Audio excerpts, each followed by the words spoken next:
Hello guys, boss audio channel में आपका स्वागत है। अगर आपने चैनल को अब तक सब्सक्राइब नहीं किया है तो कर लीजिए, क्योंकि यहाँ पर सब वीडियो अपलोड होगी और लाइक और कमेंट करना भूलना मत। तो चलिए शुरू करते हैं new story. Rajkumari in another world, एक 1 to 10 व्योम ग्रह, जहाँ हर किसी के पास अलौकिक जादुई शक्तियां होती है जिससे वो कुछ भी कर सकते थे। इस ग्रह पर कई राज्य थे। उन्हीं राज्यों में से एक रेवत राज्य के एक महल के एक आलीशान कमरे के खिड़की के पास एक लड़की खड़ी थी। उसकी झील सी गहरी आंखें, काले सिल्की बाल, फूल की पंखुड़ी की तरह होठ, उसके चेहरे पर कोई दाग नहीं। उसकी खूबसूरती ऐसी थी जो देखे दीवाना हो जाए, लेकिन उसके आंखों में आंसू थे। वो किसी बात से परेशान थी जिसे सोचकर उसके आंखों में आंसू आ गए थे। वो लड़की खिड़की के सामने खड़ी ही थी, तभी एक औरत उसके कमरे में आई और प्यार से बोली, संयोगिता, तुम्हारे जाने का वक्त हो गया है बेटी। संयोगिता, जो रेवत राज्य के राजा रेवत की पुत्री थी, और वो औरत जो उसके कमरे में आई थी वो रेवत राज्य की महारानी और संयोगिता की मां थी। संयोगिता कहीं जाने वाली थी, इसलिए वो परेशान थी। वो कहीं भी जाना नहीं चाहती थी। अपनी माँ की बात सुनकर संयोगिता उनके पास आई और बोली, माँ, मैं उस जगह पर कैसे जा सकती हूँ जहाँ मैं किसी को नहीं जानती हूँ? कैसे रहूंगी वहाँ पर? राजकुमारी संयोगिता की बात सुनकर उसकी माँ बोली, बेटी, हम भी तुम्हें भेजना नहीं चाहते हैं, लेकिन तुम्हारी सुरक्षा के लिए तुम्हें वहाँ जाना होगा, क्योंकि वो दुष्ट इंसान सोच भी नहीं पाएगा कि हमने तुम्हें वहाँ भेजा है। राजकुमारी संयोगिता कुछ बोलने ही वाली थी कि किसी ने उसके कमरे का दरवाजा खटखटाया, जिसे सुनकर वो बोली, अंदर आ जाओ। राजकुमारी संयोगिता के इतना बोलते ही एक सैनिक दरवाजा खोलकर अंदर आया और बोला, महारानी और राजकुमारी की जय हो। राजकुमारी, आपको महाराज ने अपने कमरे में बुलाया है। उस सैनिक की बात सुनकर राजकुमारी संयोगिता बोली, चलो मैं आती हूँ। राजकुमारी संयोगिता के इतना कहते ही उस सैनिक पर अपना सर झुकाया और वहां से निकल गया। उस सैनिक के जाते ही संयोगिता अपनी माँ से बोली, चलिए माँ, चलते हैं। दोनों कमरे से निकलकर महाराज रेवत के कमरे की तरफ जाने लगी। कुछ ही समय में दोनों महाराज रेवत के कमरे के बाहर थी। राजकुमारी ने उस द्वार पर खड़े सैनिक से कहा, पिता महाराज से कहो कि हम आए हैं। राजकुमारी संयोगिता की बात सुनकर सैनिक ने सर झुकाया और कमरे के अंदर चला गया। अंदर जाने के कुछ ही पल में लौट आया और बोला, राजकुमारी और महारानी को महाराज ने बुलाया है, वो आप दोनों का इंतजार कर रहे हैं। सैनिक की बात सुनकर राजकुमारी संयोगिता और उसकी मां कमरे के अंदर चली गई। जब वो अंदर गई तो उसने देखा उस कमरे में दो लोग थे। ये कमरा बहुत बड़ा और आलीशान था, जिसमें एक आलीशान बेड, सोफे और एक बड़ा सा राजसी कुर्सी लगी हुई थी, जिस पर एक आदमी बैठा हुआ था जिसकी बड़ी बड़ी मूछें थे, जो दिखने में बहुत शक्तिशाली लग रहा था। उसकी उम्र 50 के करीब होगी। वो आदमी था रेवत राज्य के महाराज रेवत और संयोगिता के पिता। वही सोफे पर एक बड़ी बड़ी सफेद दाढ़ी वाला बूढ़ा आदमी बैठा हुआ था, लेकिन उसके चेहरे का तेज बता रहा था कि वो कोई साधारण आदमी नहीं था। वो बूढ़ा आदमी रेवत राज्य के राजगुरु थे। रूम में पहुंचने के बाद राजकुमारी संयोगिता और उसकी मां ने महाराज रेवत और राजगुरु को प्रणाम किया। संयोगिता और महारानी को देखकर महाराज रेवत बोले, आओ पुत्री, बैठो। महारानी, आप भी बैठिए। राजकुमारी संयोगिता सोफे पर बैठते हुई बोली, पिताजी, मैं नहीं जाऊंगी, वो भी एक ऐसे स्थान पर जहां मैं किसी को नहीं जानती हूं और न ही उस स्थान के बारे में जानती हूं। राजकुमारी की बात सुनकर महाराज रेवत के बोलने से पहले राजगुरु बोले, राजकुमारी, आप चिंता मत कीजिए, मैंने आपके लिए वहां जाकर सब कुछ पता लगा लिया है। ये भी व्यवस्था कर दिया है कि आप आराम से रह सके। लेकिन राजगुरु, वो जगह है कहाँ जहाँ मैं जा रही हूँ? राजकुमारी संयोगिता बोली, पृथ्वी पर आप जा रही है, हमारे पूर्वज वहीं से आए थे, व्योम ग्रह पर। राजगुरु ने कहा, पृथ्वी? लेकिन राजगुरु, वहाँ मैं कैसे रहूंगी? मैं तो वहाँ के बारे में कुछ नहीं जानती। वहाँ का जीवन, भाषा और लोगों के रहन सहन कैसे है, मैं कुछ भी नहीं जानती हूँ। राजकुमारी संयोगिता बोली। राजकुमारी संयोगिता की बात सुनकर राजगुरु बोले, उसकी आप चिंता मत कीजिए राजकुमारी, हमने सभी तैयारी कर ली है। पृथ्वी पर एक महान ऋषि है, उनका एक शिष्य है जो संसारी दुनिया में रहता है, तुम उसी के साथ रहोगी। वो लड़का तुम्हारी सहायता करेगा पृथ्वी पर रहने में। इतना बोलकर राजगुरु ने अपना हाथ हिलाया। जैसे ही उन्होंने अपना हाथ हिलाया कि जादुई रूप से कुछ कागज हवा में उड़ने लगे। उस कागज में कुछ लिखे हुए थे। उस कागज को देखकर राजकुमारी संयोगिता बोली, राजगुरु, ये सब क्या है? ये कागज मुझे पृथ्वी पर रहने में कैसे मदद करेगा? राजकुमारी की बात सुनकर राजगुरु ने कहा, राजकुमारी, ये कागज पृथ्वी पर बहुत महत्वपूर्ण है। ये वहां रहने का प्रमाण पत्र और आपका शिक्षा प्रमाण पत्र है। इस प्रमाण पत्र के अनुसार आपका नाम संयोगिता सिंह है और आप एक आयुर्वेदिक डॉक्टर है। राजकुमारी, आपको तो आयुर्वेद का पूर्ण ज्ञान है, इसलिए मैंने ये सब किया। राजगुरु की बात सुनने के बाद राजकुमारी संयोगिता ने कहा, राजगुरु, एक लड़का ही क्यों? कोई लड़की भी तो हो सकती है, और वही लड़का क्यों? इसके दो कारण है राजकुमारी। पहला, वो लड़का एक अच्छे और पृथ्वी के शक्तिशाली परिवारों में से एक परिवार से है। दूसरा, अगर किसी तरह आपके दुश्मनों को ये पता चल गया कि आप कहाँ हैं तो वो वहां जाएंगे। उस वक्त वही लड़का आपकी मदद कर सकता है, क्योंकि उस लड़के की इच्छा शक्ति बहुत प्रबल है। राजगुरु ने कहा। राजगुरु की बात सुनकर राजकुमारी संयोगिता ने कुछ सोची और बोली, राजगुरु, क्या उस लड़के के पास भी हम लोगों की तरह जादुई शक्तियां हैं? ये तो मुझे नहीं मालूम राजकुमारी, लेकिन उसके गुरु के पास कई सिद्धि है। हाँ, मुझे इतना मालूम है कि वो लड़का पृथ्वी लोक के सभी पुरुषों में सर्वश्रेष्ठ है, लेकिन मैं ये नहीं कह सकता कि उसके पास अलौकिक शक्तियां हैं कि नहीं, क्योंकि ये सब वहाँ के कुछ गिने चुने ऋषियों के पास है जो पहाड़ों की गुफाओं में रहते हैं। जन्म से मिलना तो मुश्किल है। राजगुरु ने कहा। राजगुरु की बात सुनकर राजकुमारी संयोगिता ने अपने पिता की तरफ देखते हुए बोली, पिता महाराज, क्या पृथ्वी ग्रह पर जाना जरूरी है? कोई और जगह नहीं जहां मैं जा सकती हूं जो इसी ग्रह पर हो? नहीं राजकुमारी, हमारे पास कोई और उपाय नहीं है, आपको पृथ्वी पर ही जाना होगा, महाराज रेवत ने कहा। अपने पिता की बात सुनकर राजकुमारी संयोगिता उदास हो गई और अपना सिर झुका लिया। ये देखकर महारानी ने राजकुमारी के सिर पर हाथ फेरा और बोली, बेटी, ये सब हम तुम्हारी भलाई के लिए ही कर रहे हैं। महारानी, क्या सारी तैयारी हो चुकी है जाने की? महाराज रेवत बोले। जी महाराज, हो गई है सारी तैयारी, महारानी ने कहा। ठीक है, कल राजकुमारी पृथ्वी के लिए निकलेगी, महाराज रेवत ने कहा। वहीं दूसरी ओर पृथ्वी पर हिमालय पर्वत श्रृंखला की पहाड़ी गुफाओं में एक लड़का ध्यान में बैठा में हुआ था। उसके चेहरे पर एक अलग तेज था, उसके बाल बड़े बड़े थे, वो दिखने में किसी देवता का अवतार लग रहा था। उसकी उम्र 25 के करीब होगी। वो लड़का धोती पहने हुए था। वो लड़का ध्यान में ही था, तभी वहां एक उसी के उम्र का लड़का आया। उस लड़के ने भी धोती पहन रखी थी। वो लड़का वहां आते ही बोला, अर्जुन, गुरुदेव तुम्हें बुला रहे हैं। ध्यान बैठे हुए लड़के का नाम था अर्जुन। अर्जुन दिल्ली के सिंह परिवार का बड़ा बेटा था, जो किसी कारण से गुरु महेंद्र नाथ के आश्रम में रहकर ध्यान और योग के साथ साथ आयुर्वेद की शिक्षा ले रहा था। जैसे ही अर्जुन के कानों में उस लड़के की आवाज पड़ी, अर्जुन ने अपनी आंखें धीरे धीरे खोली। अर्जुन के आंखों में एक अजीब का तेज था। आंखें खोने के बाद अर्जुन उस लड़के की तरफ देखते हुए बोला, क्या कबीर, तुमने फिर से मेरे ध्यान को भंग कर दिया? कबीर अर्जुन का अच्छा दोस्त था, जो अर्जुन के साथ ही आश्रम में रहता था। अर्जुन की बात सुनकर कबीर बोला, ध्यान बाद में कर लेना, गुरुदेव ने तुम्हें बुलाया है, कुछ लोग आए हुए हैं। कबीर की बात सुनकर अर्जुन जल्दी से उठा और कबीर के साथ गुरुदेव ने जहां बुलाया था वहां के लिए निकल गया। अर्जुन और कबीर कुछ ही समय में पहाड़ से नीचे उतर आए। वो दोनों तो पहाड़ से ऐसे उतरे जैसे कि कोई बंदर। उन्हें देखकर ऐसा लग रहा था कि ये उनके रोज का काम है। कुछ ही समय में अर्जुन और कबीर एक पेड़ के पास पहुंच गए जहां गुरुदेव ध्यान में बैठे थे। अर्जुन ने देखा कि उनके सामने कुछ लोग काले सूट पहने वहां खड़े थे। वही 3 व्यक्ति, जिनमें से एक औरत थी और 2 आदमी। एक आदमी 40 से 45 के बीच था, वही दूसरा एक लड़का था जिसकी उम्र 21 से 22 साल की होगी। वहां पहुंचकर अर्जुन सीधे सबको नजरअंदाज करते हुए गुरुदेव के पास पहुंचा और उनको प्रणाम किया। अर्जुन ने जैसे ही गुरुदेव को प्रणाम किया, गुरुदेव ने अपनी आंखें खोली और बोले, विजयी भव, जाओ अपने माता पिता से मिलो। असल में जो लोग गुरुदेव के सामने बैठे थे वो अर्जुन के माता पिता और भाई थे। अर्जुन के पिता का नाम अमरेंद्र सिंह और मां का नाम साक्षी सिंह था। गुरुदेव का आदेश मिलते ही अर्जुन पीछे मुड़ा और सबसे पहले अपनी मां के पैर छुए। अर्जुन के ऐसा करते ही अर्जुन की मां ने उसे उठाकर गले लगा लिया और बोली, बहुत याद किया तुम्हें बेटा, अब मैं तुम्हारे बगैर नहीं रह सकती, चल मेरे साथ घर। ये सब बोलते वक्त अर्जुन की मां की आंखों में आंसू आ गए थे। ये देखकर अर्जुन ने उनके आंसू पोंछे और बोला, मां, पहले आप रोना बंद कीजिए और जाने की बात हम बाद में करेंगे। इतना बोलकर अर्जुन अपने पिता अमरेंद्र सिंह के पास गया और उनके पैर छुए। उन्होंने भी आर्यन को गले लगा लिया। उनसे अलग होकर अर्जुन अपने छोटे भाई अभिमन्यु के पास गया और उसके गले लग गया। जब अर्जुन ने सबसे मिल लिया उसके बाद गुरुदेव बोले, अर्जुन, तुम्हारी शिक्षा पूर्ण हो चुकी है। मैं जो भी तुम्हें शिक्षा दे सकता था मैंने सब कुछ तुम्हें दे दिया है। अब तुम अपने माता पिता के साथ जाओ।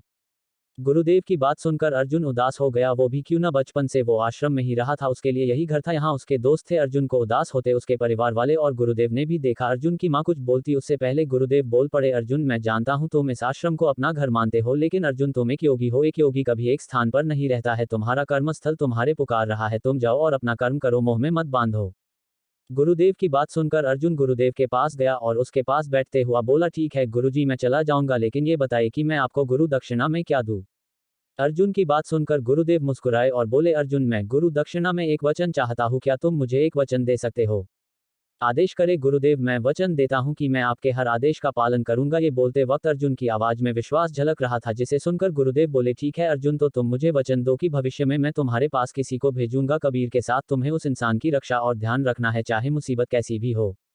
अपने गुरुदेव की बात सुनकर अर्जुन एक पल के लिए चौंक गया और बोला, गुरुदेव, आपको सिर्फ यही वचन चाहिए, कुछ और नहीं? नहीं अर्जुन, मुझे कुछ और नहीं चाहिए, गुरुदेव ने कहा।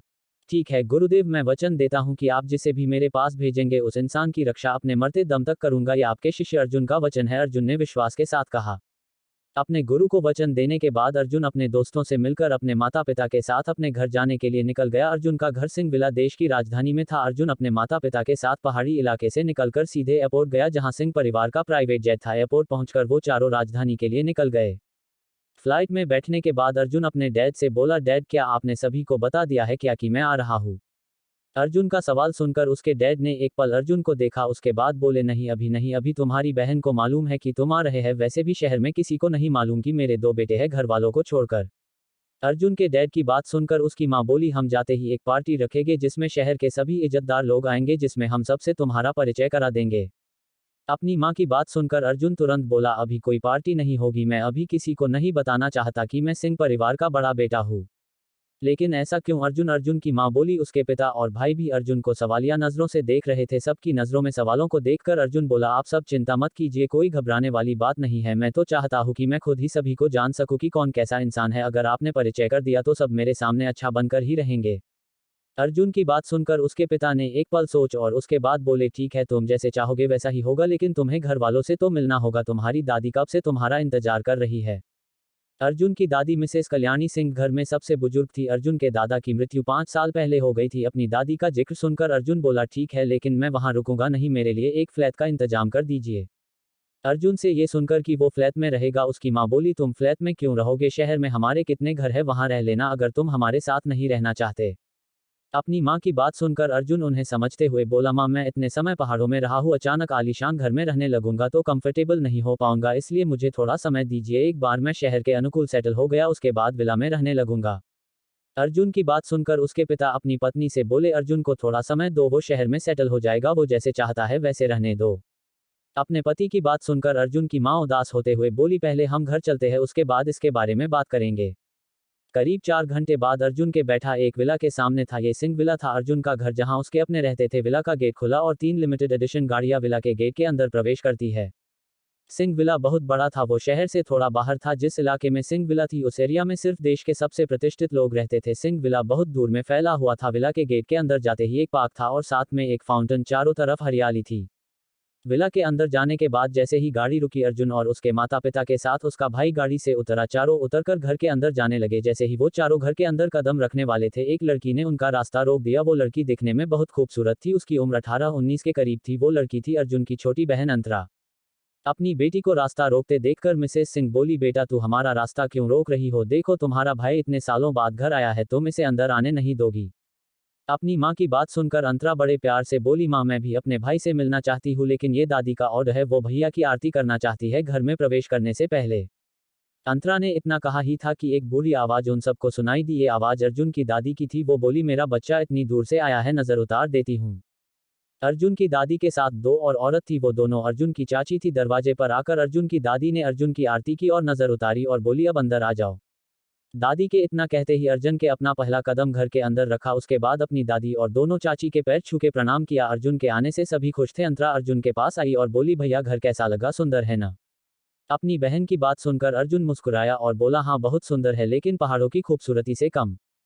एक तरफ अर्जुन अपने घर लौटा था तो दूसरी तरफ राजकुमारी संयोगिता अपने घर से दूर जा रही थी। ऐसा कह सकते हैं वो अपने गृह से दूर जा रही थी। उसके परिवार के सभी सदस्य उदास थे, वो नहीं चाहते थे कि संयोगिता कहीं जाए, लेकिन मजबूरी थी। अर्जुन अपने घर पर सभी के साथ खाना खाने के बाद सभी के साथ हॉल में बैठ गया। क्योंकि अर्जुन बचपन से पहाड़ों में रहा था इसलिए उसे थोड़ा अजीब लग रहा था। सभी बात कर ही रहे थे, तभी अंतरा बोली, भैया चलिए मैं आपको घर दिखती हूँ, बात तो होती रहेगी। अंतरा की बात सुनकर अर्जुन बोला, ठीक है चलो चलते हैं। इतना बोलकर अर्जुन अंतरा के साथ घर देखने चला गया। बाकी लोग वहीं बैठे रह गए। अर्जुन के जाने के बाद अर्जुन की माँ दादी से बोली, माँ, अर्जुन कुछ समय अकेले किसी फ्लैट में रहना चाहता है और वो चाहता है कि जब तक वो नहीं चाहे किसी को पता न चले कि वो सिंह परिवार का बेटा है। अर्जुन की माँ की बात सुनकर दादी बोली, वो ऐसा क्यों चाहता है और क्या तुमने परमिशन दे दी? नहीं माँ, मैंने तो नहीं दी है परमिशन, लेकिन आपके बेटे ने दे दी है, अर्जुन की माँ ने कहा। अर्जुन की माँ की बात सुनकर दादी ने अर्जुन के डैड की तरफ देखा। अपनी माँ को अपनी तरफ देखते देखकर अर्जुन के डैड ने कहा, माँ, अर्जुन कुछ समय अकेले रहकर सब कुछ समझना चाहता है और ये सब उसके लिए नया है, तो उसको एडजस्ट करने में तो समय लगेगा ना। अर्जुन की डैड की बात सुनकर दादी गुस्से में बोली, लेकिन एडजस्ट तो वो यहाँ रहकर भी कर सकता है। अपनी माँ को गुस्से में देखकर अर्जुन के डैड उन्हें समझते हुए बोले, माँ, अर्जुन का ये कहना सिर्फ एक बहाना है, असल में उसके गुरुदेव ने गुरुदक्षिणा में एक वचन मांगा, मुझे लगता है अर्जुन अकेले उसी के लिए रहना चाहता है। अर्जुन के डैड की बात सुनकर दादी आश्चर्य में बोली, कैसा वचन? वो किसी को भेजने वाले हैं अर्जुन के पास? अर्जुन को उस इंसान की रक्षा करनी है किसी कीमत पर, शायद इसीलिए अर्जुन कहीं और रहना चाहता है ताकि उस इंसान पर जो खतरा आने वाला है वो हम तक नहीं पहुंचे, अर्जुन के डैड ने कहा। अर्जुन के डैड की बात सुनकर दादी चिंतित हो गई और बोली, अगर ऐसा है तो इसमें अर्जुन की जान को भी खतरा है, मैं उसे ऐसा काम नहीं करने दूंगी। अपनी माँ की बात सुनकर अर्जुन के डैड बोले, लेकिन माँ, वो नहीं मानेगा क्योंकि ये वचन उसने अपने गुरुदेव को दक्षिणा स्वरूप दिया। उसने तो ये भी कहा है कि वो उस इंसान की रक्षा मरते दम तक करेगा। लेकिन वो इंसान है कौन जिसे अर्जुन के गुरुदेव भेजने वाले हैं? दादी बोली। ये तो अर्जुन को भी नहीं मालूम है, अर्जुन के डैड ने कहा। सभी बात कर रहे थे तभी अर्जुन घर देखकर आ गया। उसके आते ही दादी अर्जुन से बोली, अर्जुन मुझे पता चला कि तुम कहीं और रहना चाहते हो, क्या तुम्हें हमारे साथ रहने में कोई दिक्कत है? अपनी दादी की बात सुनकर अर्जुन उनके पास बैठते हुए बोला, नहीं दादी, मुझे कोई प्रॉब्लम नहीं है, लेकिन मेरी कुछ मजबूरी है जो मैं आपको नहीं बता सकता हूँ। तुम्हारी क्या मजबूरी है? तुम्हारे डैड ने बता दिया है, अगर तुम्हें किसी की रक्षा करनी है तो यही रह के कर सकते हो ना, दादी ने कहा। दादी, आपको क्या लगता है मैं सिर्फ किसी की रक्षा करने के लिए आप लोगों से दूर रहूंगा? तो ऐसा नहीं है, आपने कभी सोचा है दादी की दादाजी ने मुझे बचपन में ही आश्रम में क्यों भेजा था? अर्जुन ने कहा। नहीं मालूम मुझे, मैंने कई बार तुम्हारे दादा से पूछा था कि आपने अर्जुन को आश्रम क्यों भेजा है, लेकिन उन्होंने एक बार भी नहीं बताया था, दादी ने कहा। जो कारण दादा ने आप सबको नहीं बताया, मैं उसी कारण की वजह से कुछ समय आप सबसे दूर रहना चाहता हूँ ताकि उस कारण को दूर कर सकूं, अर्जुन ने कहा। पर वो कारण है क्या, ये तो बताओ जिसकी वजह से तुम इतने साल आश्रम में रहे और अब घर लौटे हो तो कहीं और रहने की बात कर रहे हो, दादी ने कहा। नहीं बता सकता दादी। वैसे दादी, क्या दादाजी ने मरने से पहले मेरे लिए कुछ दिया था, कोई बॉक्स? अर्जुन ने कहा। हाँ दिया तो था, वो मैं तुम्हें कल दूंगी ताकि तुम कम से कम आज तो यहाँ रहो, दादी ने कहा। आश्रम से आए अर्जुन को 2 दिन हो गए थे। अर्जुन अपने फ्लैट में शिफ्ट हो गया था। अर्जुन का flat RV apartment C block के 6ठे फ्लोर पर था। अर्जुन के फ्लैट में 4 बेडरूम, हॉल, किचन और बाथरूम थे और साथ में एक लाइब्रेरी भी थी जिसमें अर्जुन कुछ किताबें पढ़ रहा था। किताब पढ़ते पढ़ते अचानक अर्जुन अपनी जगह से उठा और अपने कमरे में गया और कमरे के साइड के टेबल पर रखे बॉक्स को उठा लिया। ये वही बॉक्स था जो उसके दादाजी ने उसके लिए छोड़ा था। जब अर्जुन ने उस बॉक्स को खोला तो उसे दिखा कि उस बॉक्स एक पौराणिक हीरे की अंगूठी है। उसी अंगूठी के बगल में एक कागज रखा हुआ था। अंगूठी उठाने से पहले अर्जुन ने उस कागज को उठा लिया। अर्जुन को देखकर ऐसा लग रहा था कि उसे इस बॉक्स में अंगूठी मिलने की उम्मीद थी। अर्जुन के कागज उठाकर खोला तो वो एक चिट्ठी निकली। उस चिट्ठी में लिखा था, मेरे प्यारे पोते अर्जुन, अगर तुम इस चिट्ठी को पढ़ रहे हो इसका मतलब यह है कि तुम आश्रम से आ चुके हो और मैं मर चुका हूँ। अर्जुन, तुम्हें जो अंगूठी बॉक्स में मिली है वो कोई साधारण अंगूठी नहीं है। इस अंगूठी में जादुई शक्ति है जिसकी सहायता से तुम कुछ भी पा सकते हो। चलो अब अंगूठी पहनो, इसके बाद तुम्हें सब कुछ खुद ही समझ आ जाएगा। ये चिट्ठी अर्जुन के दादाजी ने लिखी थी। चिट्ठी पढ़ने के बाद अर्जुन बोला, इसमें तो वही लिखा है जो गुरुदेव ने कहा था। चलो देखता हूँ पहनकर क्या होता है मेरे साथ। इतना बोलकर अर्जुन ने अंगूठी उठा ली और कुछ पल सोचा और अंगूठी अपने दाहिने हाथ की बीच की अंगुली में पहन लिया। आर्यन ने जैसे ही अंगूठी पहनी, कमरे की खिड़की खुद खुल गई और तेज हवा चलने लगी। आसमान में बिजली चमकने लगी। बाहर जो अब तक दिन था अचानक रात जैसा माहौल बन गया। ये सब होने के बाद अचानक आसमान में 7 तारे दिखाई देने लगे और उसमें से सुनहरी प्रकाश निकलकर खिड़की के रास्ते अर्जुन के कमरे में प्रवेश कर गया और उस प्रकाश ने अर्जुन को घेर लिया। इस वक्त अर्जुन के शरीर से तेज सुनहरी चमक निकल रही थी। अचानक अर्जुन ऊपर उठने लगा। ये सब देखकर अर्जुन घबराते हुए बोला, ये क्या हो रहा है? मैं तो ऊपर जा रहा, कहीं मैं छत न टकरा जाऊं। अर्जुन ये सब बोल ही रहा था तभी अर्जुन के साथ कुछ और हुआ। अंगूठी से एक सुनहरी ऊर्जा पुंज निकली, अर्जुन के शरीर में समाहित हो गई और इसके साथ ही अर्जुन के सारे कपड़े फट गए और अर्जुन के शरीर में तेज दर्द होने लगा। उस दर्द को महसूस कर अर्जुन तेज आवाज में चिल्लाया। अर्जुन को ऐसा लग रहा था कि कोई उसके शरीर को अंदर से तोड़ रहा है, लेकिन कुछ ही पल में दर्द समाप्त हो गया। लेकिन घटना अभी रुकी नहीं थी। अचानक अर्जुन का शरीर जमने लगा। ये देखकर अर्जुन बोला, पहले दर्द अब ठंड, आखिर हो क्या रहा है? जब बर्फ ने अर्जुन को पूरी तरह से ढक लिया उसके बाद अचानक बर्फ गायब हो गई। ऐसा लग कि बर्फ कभी था ही नहीं वहां, लेकिन घटना अभी भी रुकी नहीं थी। अर्जुन हवा में ही था कि उसका पूरा शरीर जलने लगा। ऐसी जलन अर्जुन ने कभी महसूस नहीं की होगी। अर्जुन को आग की लपटों ने पूरी तरह से घेर लिया था। इस जलन के कारण अर्जुन बेहोश हो गया, लेकिन उसका शरीर अब भी जल रहा था। कुछ समय जलने के बाद अर्जुन के शरीर को जो आग जला रही थी शांत हो गई और गायब हो गई। अर्जुन अब भी बेहोश हवा में था, लेकिन घटना रुकना बंद नहीं हुई थी। अर्जुन का शरीर इस बार मिट्टी के रंग में बदलने लगा, लेकिन अर्जुन को कोई फर्क नहीं पड़ा। अर्जुन अब भी बेहोश था। हर बार की तरह इस बार भी जब मिट्टी के रंग में बदल गया तो अचानक फिर से आर्यन का शरीर नॉर्मल हो गया। ऐसा लग रहा था कि अर्जुन को तत्वों की शक्ति मिल रही थी। अर्जुन बेहोश ही था कि तभी उसकी अंगूठी ने एक बिजली की तरंग निकला और अर्जुन के शरीर में समाहित हो गया। ऐसा होते ही अर्जुन को तेज बिजली का झटका लगा और अर्जुन होश में आ गया, लेकिन बिजली के झटके की वजह से फिर बेहोश हो गया। ये सब आधे घंटे तक चला। उतने समय तक अर्जुन हवा में ही था और बाहर अंधेरा छाया हुआ था और वो 7 तारे चमक रहे थे, जिसके कारण पूरे शहर में हंगामा हो गया था। हर टीवी चैनल पर यही न्यूज़ दिखाई जा रही थी। इन सब से अनजान अर्जुन अब भी बेहोश था, लेकिन अब वो नीचे आ गया था और बेहोश अपने कमरे के फर्श पर पड़ा हुआ था। उसके शरीर पर कोई कपड़ा नहीं था। अब उसके शरीर से सुनहरी प्रकाश निकलना बंद हो गया था। अर्जुन करीब 5 घंटे बेहोश रहा। जब वो उठा तो उसने देखा कि उसके शरीर पर कोई कपड़ा नहीं है। वो जल्दी से अपने कबर्ड से कपड़े लिए और पहन लिए। उसके बाद अर्जुन अपने हाथ की अंगूठी को देखते हुए बोला, आखिर मेरे साथ हुआ क्या था? क्या वो कोई सपना था या हकीकत? अर्जुन ने इतना बोला ही था कि वो अंगूठी कांपने लगी। ये देखकर अर्जुन घबरा गया, लेकिन तभी अर्जुन के आंखों के सामने उस अंगूठी से एक ऊर्जा निकली और एक आकृति लेने लगी। जब उस ऊर्जा ने पूरी आकृति ले ली उसके तब अर्जुन के सामने एक जाना पहचाना चेहरा था। अर्जुन के जुबान से एकाएक निकला, दादाजी। वो अर्जुन के दादाजी थे। उनके चेहरे पर एक मुस्कान थी। ऐसा लग रहा था कि वो अर्जुन देखकर बहुत खुश है। अपने दादाजी को सामने देखकर अर्जुन खुश हो गया और उन्हें गले लगाने के लिए आगे बढ़ा, लेकिन जैसे ही उसने दादाजी को छुआ उसके हाथ आर पार हो गए। ये देखकर अर्जुन को आश्चर्य हुआ और बोला, दादाजी मैं आपको छू क्यों नहीं पा रहा हूँ? अर्जुन के सवाल को सुनकर दादाजी मुस्कुराए और बोले, क्योंकि मैं एक आत्मा हूँ और कोई किसी आत्मा को कैसे पकड़ सकता है? दादाजी की बात सुनकर अर्जुन समझ गया, आखिर उसने अपना बचपन एक आश्रम में गुजरा था। सब कुछ समझने के बाद अर्जुन दादाजी से बोला, दादाजी मेरे साथ अभी जो कुछ भी हुआ क्या वो सपना था या सच? अर्जुन की बात सुनकर दादाजी मुस्कुराए और बोले, सब सच था, कोई सपना नहीं। तुम्हारे साथ जो कुछ भी हुआ वो सब इस अंगूठी के कारण हुआ।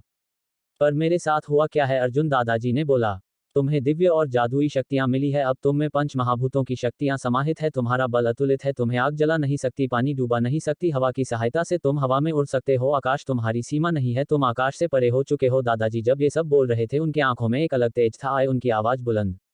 अपने दादाजी की बात सुनकर अर्जुन कुछ पल के लिए सदमे में चला गया। उसे तो कुछ समझ हो नहीं आ रहा था कि वो क्या बोले। अर्जुन अपने दादाजी को देखे जा रहा था, तभी उसके दादाजी फिर से बोले, अर्जुन इसके साथ अब तुम्हारे अंदर जादुई शक्तियां हैं जिसकी सहायता से तुम पलक झपकते कुछ भी पा सकते हो। दादाजी की बात सुनकर अर्जुन बोला, लेकिन मैं इन सब शक्तियों का प्रयोग कैसे करूंगा? अर्जुन की बात सुनकर दादाजी बोले, ये तुम्हारे लिए बहुत आसान है अर्जुन, क्योंकि तुमने योग साधना की शिक्षा ली है। तुम्हारी कुंडलिनी शक्ति भी जागृत है, जिसके कारण तुम्हारा ध्यान विचलित नहीं होगा और इन शक्तियों के प्रयोग के लिए ध्यान का एकाग्र होना आवश्यक है। क्या मैं कोशिश कर सकता हूँ? अर्जुन ने दादाजी से पूछा। चलो ठीक है, तुम कुछ सोचो और अपनी चुटकी बजाओ। एक काम करो, कुछ खाने के बारे में सोचो और उसे अपनी शक्ति से प्रकट करो, दादाजी ने कहा। दादाजी के कहते ही अर्जुन ने अपनी आंखें बंद की और कुछ सोचा और चुटकी बजा दी। अर्जुन के ऐसा करते ही सब्जी आ गई, लेकिन बगैर बर्तन के, जिसके कारण अर्जुन के रूम का टेबल गंदा हो गया। ये देखकर दादाजी हंसने लगे और बोले, शुरुआत तो अच्छी है, लेकिन इस तरह से तुमने सब्जी की कामना की। तुम्हें ये सोचना चाहिए था कि सब्जी बर्तन में आए, फिर से करो। अर्जुन पहली कोशिश की नाकामी की वजह से थोड़ा उदास हो गया था, लेकिन उसने हार नहीं मानी और फिर से चुटकी बजाई और इस बार अर्जुन सफल हो गया। सब्जी अच्छे तरीके से बर्तन में आई। ये देखकर अर्जुन और दादाजी दोनों खुश हो गए। अर्जुन की सफलता से खुश होते हुए दादाजी बोले, क्या सिर्फ सब्जी खाओगे? कुछ और लाओ। दादाजी के इतना कहते ही अर्जुन ने फिर से चुटकी बजाई। इस बार चुटकी बजाते ही अर्जुन के सामने टेबल पर खीर पूरी, 2 सब्जी, एक थाली सभी एक साथ आ गए। अर्जुन के लिए ये सब आसान था, क्योंकि अर्जुन ने योग साधना करके अपने दिमाग को पहले ही बस में कर रखा था, जो इन शक्तियों के प्रयोग के लिए आवश्यक था। अर्जुन को एक साथ इतने चीजें लाते देखकर दादाजी खुशी से बोले, देखा, मैंने कहा था न कि तुम आसानी से कर लोगे। लेकिन दादाजी, अगर मुझे इन सब चीजों को गायब करना हो तो कैसे करूंगा? अर्जुन बोला। अगर तुम्हें किसी वस्तु को गायब करना है तो सिर्फ उसके गायब होने के बारे में सोचो और चुटकी बजाओ, गायब हो जाएगा। और अगर तुमने किसी वस्तु को गायब कर दिया है तो उसे फिर से वापस लाने के बारे में सोचो। लेकिन जो भी सोचना, साफ सोचना चाहो तो ये भी करके देख लो, दादाजी ने कहा। एक तरफ अर्जुन जादुई शक्तियों का उपयोग सीख रहा था, दूसरी तरफ राजकुमारी संयोगिता राजगुरु के साथ आश्रम पहुंच चुकी थी। राजगुरु, राजकुमारी संयोगिता और गुरुदेव एक साथ एक कुटिया में बैठे थे। राजगुरु बोले, ऋषिव, हमने आपको पहले ही सब कुछ बता दिया है, आप कुछ और पूछना चाहते हैं? राजगुरु की बात सुनकर गुरुदेव ने एक पल संयोगिता को देखा, फिर बोले, आप चिंता मत कीजिए राजगुरु, मेरे शिष्य के साथ आपकी राजकुमारी सुरक्षित रहेगी, ये मेरा वचन है। राजगुरु से इतना बोलकर गुरुदेव संयोगिता से बोले, राजकुमारी, जब आप मेरे शिष्य के पास जाएगी उसके बाद आप किसी और पर भरोसा नहीं करेंगी और आप मेरे शिष्य को अपनी समस्या और अपना परिचय बताने के लिए स्वतंत्र है, लेकिन उसके अलावा किसी और को सच पता नहीं चलना चाहिए, नहीं तो हो सकता है लोग आपके पीछे पड़ जाए। गुरुदेव की बात सुनकर राजकुमारी संयोगिता बोली, मैं आपकी बातों का ख्याल रखूंगी और पूरी कोशिश करूंगी कि मेरा सच किसी ने सामने ना आए। किसी मुश्किल परिस्थिति में ही अपनी शक्तियों का प्रयोग करूंगी। गुरुदेव को वचन देने के बाद राजकुमारी संयोगिता कुछ देर चुप रहने के बाद फिर से बोली, ऋषिव, हम जिस लड़के के साथ रहने वाले हैं उसका नाम क्या है और वो क्या करता है? राजकुमारी संयोगिता की बात सुनकर गुरुदेव बोले, राजकुमारी, उस लड़के का नाम अर्जुन है। वो इस वक्त कुछ नहीं करता है, क्योंकि 2 दिन पहले ही आश्रम से गया है। वो अपनी शिक्षा पूर्ण करके अब आगे क्या करना है ये उसका खुद का निर्णय होगा। तीनों बात कर ही रहे थे, तभी कुटिया के द्वार पर कोई आया और बोला, गुरुदेव, कबीर आ गया है। ठीक है, उसे भेजो, गुरुदेव ने कहा। उनका आदेश मिलते ही वो व्यक्ति कुटिया से बाहर चला गया और कुछ पल बाद ही वहां कबीर आ गया और बोला, गुरुदेव, आपने बुलाया, कोई कार्य है तो बताए। कबीर को आया देखकर गुरुदेव बोले, कबीर, इनसे मिलो, ये है राजगुरु और संयोगिता। उन दोनों का परिचय सुनकर कबीर ने दोनों को हाथ जोड़कर प्रणाम किए। जब कबीर की नजर संयोगिता पर पड़ी तो एक पल के लिए सन रह गया। आखिर संयोगिता थी ही खूबसूरती की देवी, लेकिन वो तुरंत होश में आ गया। कबीर को प्रणाम करते देखकर संयोगिता ने भी अपने हाथ जोड़ लिए और राजगुरु ने भी आशीर्वाद दिए। कबीर का राजगुरु और संयोगिता से परिचय होने के बाद गुरुदेव बोले, तुम्हें याद होगा कि जब अर्जुन जा रहा था तब मैंने उससे कहा था कि तुम्हारे साथ किसी को भेजूंगा, उसे उस व्यक्ति की रक्षा करनी है। गुरुदेव की बात सुनकर कबीर बोला, जी गुरुदेव, याद है, क्या वो लोग यही है? हाँ, यही है वो। आज ये दोनों आश्रम में ही रुकेंगे। कल तुम संयोगिता को अर्जुन के पास पहुंचा देना, लेकिन अभी जाओ और इनके भोजन और आराम करने का प्रबंध करो, गुरुदेव ने कहा। जी गुरुदेव, इतना बोलकर कबीर वहां से चला गया। उसके जाने के बाद राजगुरु बोले, धन्यवाद ऋषिव, हमारी सहायता करने के लिए। राजगुरु की बात सुनकर गुरुदेव मुस्कुराए और बोले, आपको धन्यवाद बोलने की आवश्यकता नहीं है राजगुरु, क्योंकि ये सब मैंने आपके लिए नहीं, इस ब्रह्मांड के लिए है। गुरुदेव की बात सुनकर संयोगिता और राजगुरु एक दूसरे को देखने लगे और कुछ सोचकर राजगुरु बोले, आपके कहने का अर्थ क्या है ऋषिवर? बस आप इतना समझ लीजिए कि राजकुमारी संयोगिता का पृथ्वी पर आना पहले से तय था। मेरे शिष्य अर्जुन और राजकुमारी संयोगिता को मिलकर एक युद्ध लड़ना है, एक ऐसा युद्ध जिस पर ब्रह्मांड की नियति निर्भर है। गुरुदेव ने कहा, आपके कहने का क्या अर्थ है ऋषिवर? क्या हम पर जो खतरा है वो अभी तक टला नहीं है? राजकुमारी संयोगिता ने कहा, जिस खतरे को तुमने महसूस किया है वो तो बस एक झांकी थी, अब जो आने वाला है वो वास्तविक खतरा है, गुरुदेव ने कहा। गुरुदेव की बात सुनकर राजकुमारी संयोगिता ने राजगुरु की तरफ देखा और बोली, राजगुरु आपने तो कहा था कि मैं यहाँ सुरक्षित रहूंगी, लेकिन यहाँ तो उससे भी बड़ा खतरा आने वाला है हम पर। राजकुमारी की बात सुनकर राजगुरु बोले, हमें भी कुछ समझ नहीं आ रहा है राजकुमारी। ऋषिवर क्या कुछ विस्तार में बताएंगे कि क्या होने वाला है राजकुमारी के जीवन में? राजगुरु की बात सुनकर गुरुदेव बोले, मैं सब कुछ तो नहीं बता सकता, लेकिन इतना कह सकता हूँ कि आपने राजकुमारी को पृथ्वी पर लाकर अच्छा किया, नहीं तो वो मारी जाती, क्योंकि जो युद्ध होने वाला है वो अकेले न तो अर्जुन जीत पाएगा और न ही राजकुमारी। गुरुदेव की बात सुनकर राजकुमारी बोली, अगर ऐसा है तो आपका शिष्य अर्जुन भी तो हमारे ग्रह पर आ सकता था, मैं ही यहाँ क्यों आई? ये सब विधि का विधान है राजकुमारी, जिसका रहस्य कोई नहीं जान पाता, गुरुदेव बोले। तीनों बात कर ही रहे थे तभी एक शिष्य वहां आया और बोला, गुरुदेव भोजन तैयार है। शिष्य की बात सुनकर गुरुदेव राजगुरु और राजकुमारी से बोले, चलिए भोजन करते हैं। एक तरफ गुरुदेव के आश्रम में राजकुमारी संयोगिता भोजन कर रही थी, वहीं दूसरी तरफ अर्जुन अपनी नई शक्तियों का अभ्यास कर रहा था। उसके सामने उसके दादाजी हवा में उड़ रहे थे। तभी दादाजी ने उड़ते हुए अपना हाथ झटका, जिससे अर्जुन की अंगूठी से एक तेज प्रकाश निकला और बाहर आकर उस प्रकाश ने एक किताब का रूप ले लिया, जिस पर लिखा था अलौकिक जादुई शक्ति मंत्र पुस्तक। उस पुस्तक के प्रकट होते ही कमरे में तेज प्रकाश फैल गया, जिसे देखकर अर्जुन ने कहा, दादाजी ये क्या इतनी तेज रोशनी? ये एक पुस्तक है जिसमें शक्तिशाली मंत्रों की जानकारी है, साथ में इस पुस्तक में हर शक्ति को नष्ट करने का उपाय है। तुम इस किताब की संपूर्ण जानकारी को अपने दिमाग में समाहित कर लो, लेकिन एक बात का ध्यान रखना अर्जुन, इस पुस्तक में जो जानकारी है किसी के हाथ नहीं लगनी चाहिए, दादाजी ने कहा। जी दादाजी, मैं वचन देता हूँ कि इस पुस्तक के बारे में किसी को पता नहीं चलेगा। इतना बोलकर अर्जुन ने उस पुस्तक को अपने माथे से सटा लिया, जिससे उस पुस्तक की सारी जानकारी जादुई तरीके से उसके दिमाग में जाने लगी। जब सारी जानकारी अर्जुन के दिमाग में चली गई, उसके बाद दादाजी बोले, अर्जुन तुम्हें मंत्रों का ज्ञान तो मिल गया, लेकिन तुम्हें इन मंत्रों को सिद्ध करना होगा। एक बात का ध्यान रखना, ये सारे मंत्र बहुत शक्तिशाली है, इसलिए जब इनकी आवश्यकता हो तभी इनका इस्तेमाल करना। जी दादाजी, मैं ऐसा ही करूंगा, लेकिन दादाजी मेरे दिमाग में जो जानकारी गई है उसमें दिव्यास्त्र प्राप्त करने की भी जानकारी लिखी है, क्या मैं दिव्यास्त्र प्राप्त करने की कोशिश कर सकता हूँ? अर्जुन ने कहा। हाँ तुम कर सकते हो, लेकिन किसी भी शक्ति को प्राप्त करने के लिए जल्दबाजी नहीं करना, दादाजी ने कहा। अर्जुन अपने दादाजी को कुछ और बोलने ही वाला था तभी उसका मोबाइल बजने लगे। अर्जुन का मोबाइल बेड के दूसरे किनारे पर रखा था। अर्जुन ने एक चुटकी बजाई, तभी अर्जुन का मोबाइल उसके हाथ में आ गया। इस तरह की शक्ति पाकर अर्जुन बहुत खुश था।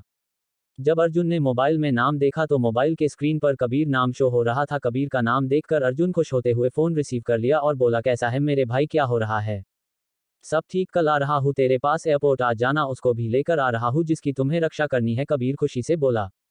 कबीर की बात सुनकर अर्जुन बोला, चल ठीक, आ जा, मैं एयरपोर्ट पहुंच जाऊंगा। वैसे एक बात बता, जिसको तू लेकर आने वाला है उसका नाम क्या है? अर्जुन की बात सुनकर कबीर खुशी से बोला, मैं नहीं बताऊंगा, लेकिन एक बात सकता हूँ कि तू उसे एक बार देखेगा तो देखता रह जाएगा। तू तो ऐसे बात कर रहा है जैसे कोई हूर की परी आने वाली है, देख जल्दी से नाम बता, अर्जुन बोला। ऐसा ही समझ ले, हूर की परी ही है, कबीर ने कहा। क्या मतलब तुम्हारा? अर्जुन बोला। चल मैं फोन रखता हूँ, कल 2 बजे पहुंच जाना एयरपोर्ट, कल मिलते हैं। कबीर ने अर्जुन की बातों का जवाब दिए बिना ही फोन रख दिया। अर्जुन अपने मोबाइल की स्क्रीन को देखता रह गया, जिस पर कॉल डिस्कनेक्टेड लिखा हुआ था। कॉल कटने के बाद अर्जुन अपने दादाजी की तरफ देखते हुए बोला, दादाजी गुरुदेव मेरे पास किसी लड़की को तो नहीं भेज रहे हैं? अर्जुन की बात सुनकर दादाजी बोले, आखिर वो आ ही गई। कौन आ गई दादाजी? खुलकर बताएंगे, अर्जुन बोला। वही जो तुम्हारी रक्षा करेगी, दादाजी बोले। लेकिन दादाजी गुरुदेव तो बोल रहे थे कि मैं उसकी रक्षा करूंगा और आप बोल रहे हो कि वो मेरी रक्षा करेगी, मुझे कुछ समझ नहीं आ रहा है, अर्जुन बोला।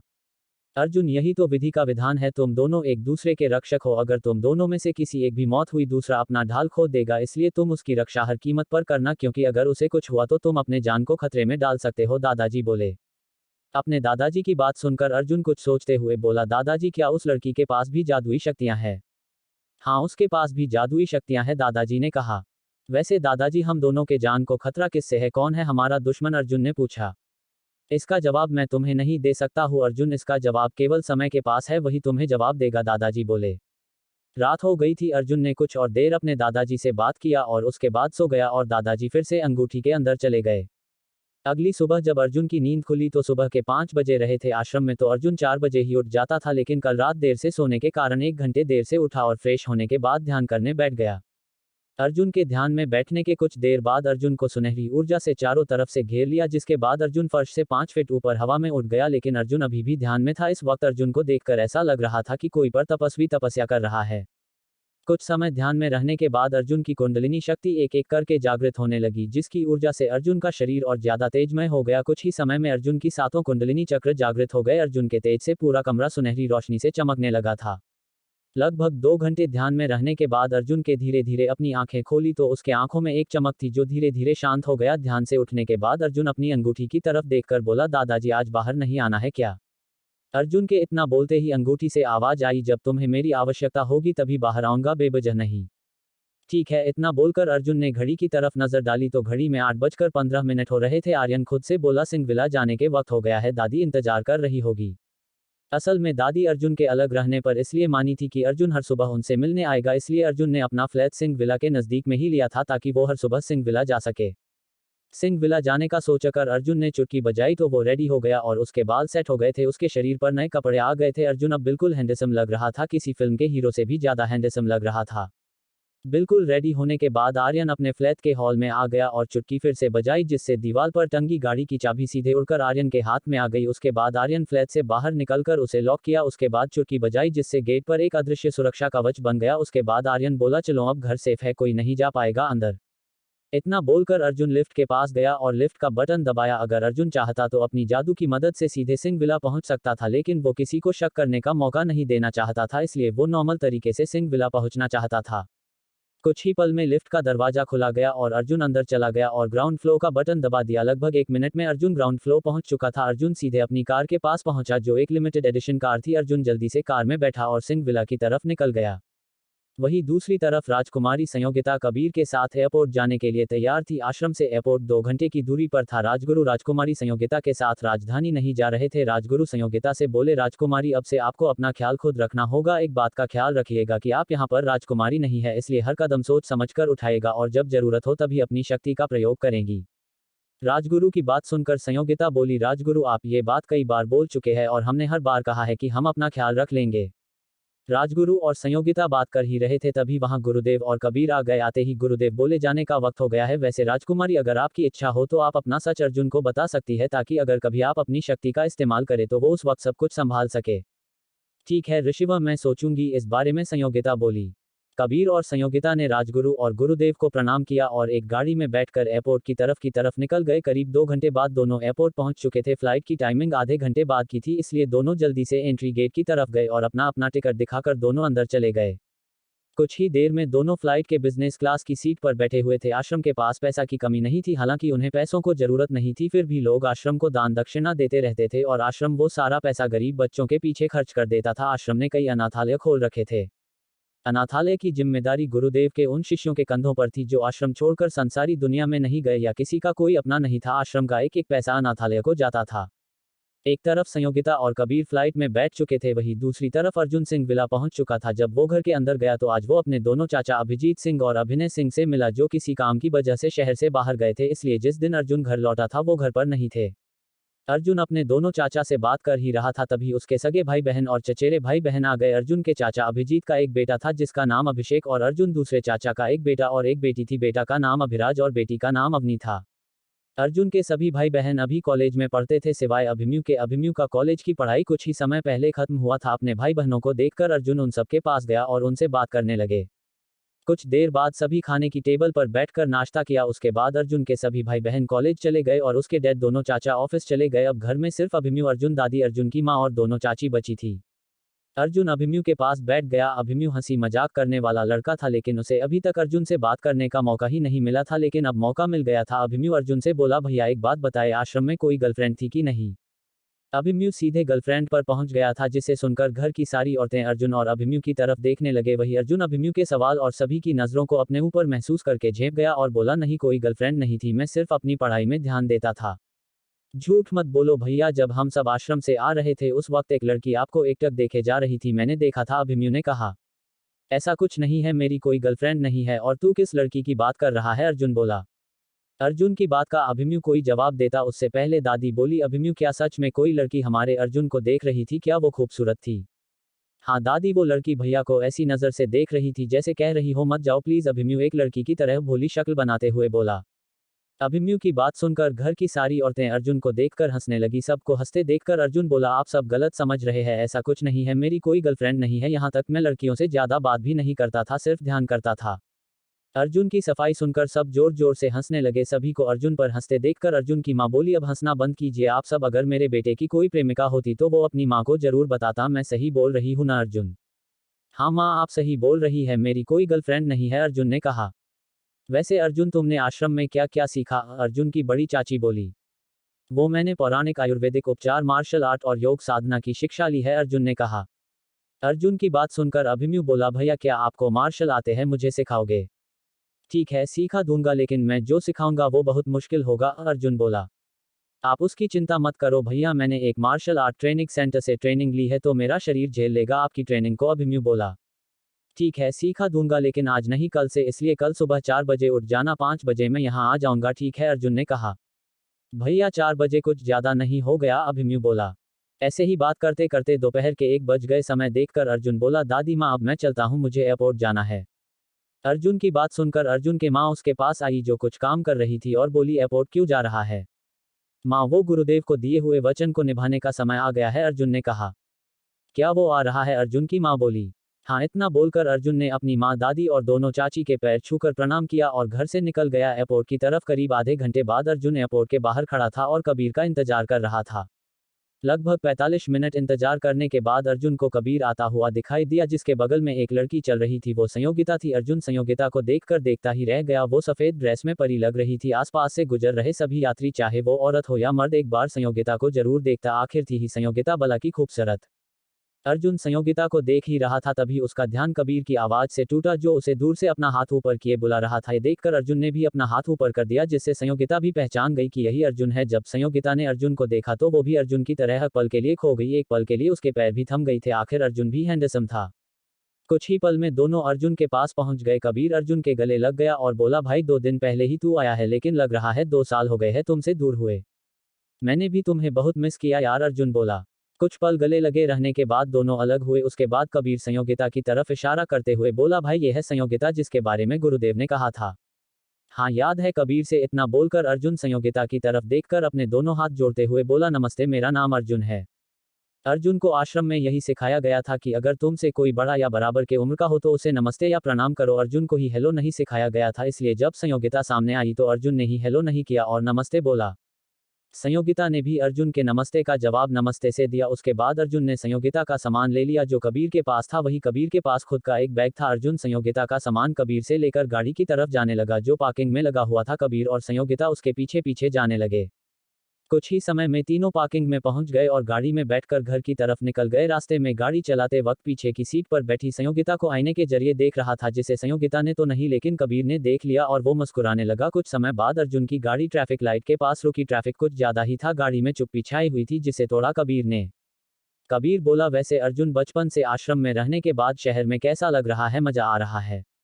अभी कुछ बता नहीं सकता, असल में मैं शहर अभी घुमा नहीं हूँ, काम में ही बिजी था इसलिए का पता नहीं चला, अब घूमूंगा तब देखते हैं कैसा है शहर, अर्जुन ने कहा। संयोगिता जी को भी साथ घुमाना, आखिर वो भी इस शहर में नहीं है, और रक्षा भी करना इस शहर के दिल फेक आशिकों से। क्यों संयोगिता जी? कबीर संयोगिता की तरफ देखते हुए बोली। कबीर की बात सुनकर संयोगिता अपनी मीठी आवाज में बोली, ये दिल फेक आशिक क्या होता है? संयोगिता की बात सुनकर अर्जुन मुस्कुराते हुए बोला, संयोगिता जी, दिल फेक आशिक उसे कहते हैं जो जिस किसी भी लड़की को देखे उन्हें उनसे प्यार हो जाता है और कुछ समय बाद कोई दूसरी खूबसूरत लड़की मिल जाती है तो उन्हें उनसे प्यार हो जाता है। ऐसे आशिकों की कमी नहीं है इस शहर में, वैसे भी तुम इतनी खूबसूरत हो तो तुम्हारे पीछे तो लड़के पड़ेंगे ही। क्या दिल फेक आशिक बुरे होते हैं और इनसे बचने का उपाय क्या है? संयोगिता मासूमियत से बोली। सभी दिल फेक आशिक बुरे नहीं होते हैं, लेकिन ज्यादातर बुरे ही होते हैं। वो लड़कियों को इस्तेमाल की वस्तु समझते हैं। और रही बचने की बात, तो अगर कोई दिल फेक आशिक सामने आए तो बोल दीजिएगा कि तुम्हारा एक बॉयफ्रेंड है, अर्जुन ने कहा। लेकिन हमारा तो कोई बॉयफ्रेंड नहीं है, संयोगिता ने कहा। झूठ ही तो बोलना है संयोगिता जी, और अगर किसी ने आपके बॉयफ्रेंड से मिलने की बात की तो अर्जुन से मिलवा दीजिएगा, कबीर मुस्कुराते हुए बोला। कबीर की बात सुनकर संयोगिता और अर्जुन एक दूसरे को देखने लगे। तभी उनकी गाड़ी में एक टक्कर लगी, जिससे गाड़ी कुछ कदम आगे बढ़ गई। जब अर्जुन ने देखा कि किसी ने उसकी गाड़ी को टक्कर मार दिया है तो वो संयोगिता से बोला, तुम गाड़ी में ही रुको, हम देखते हैं क्या हुआ।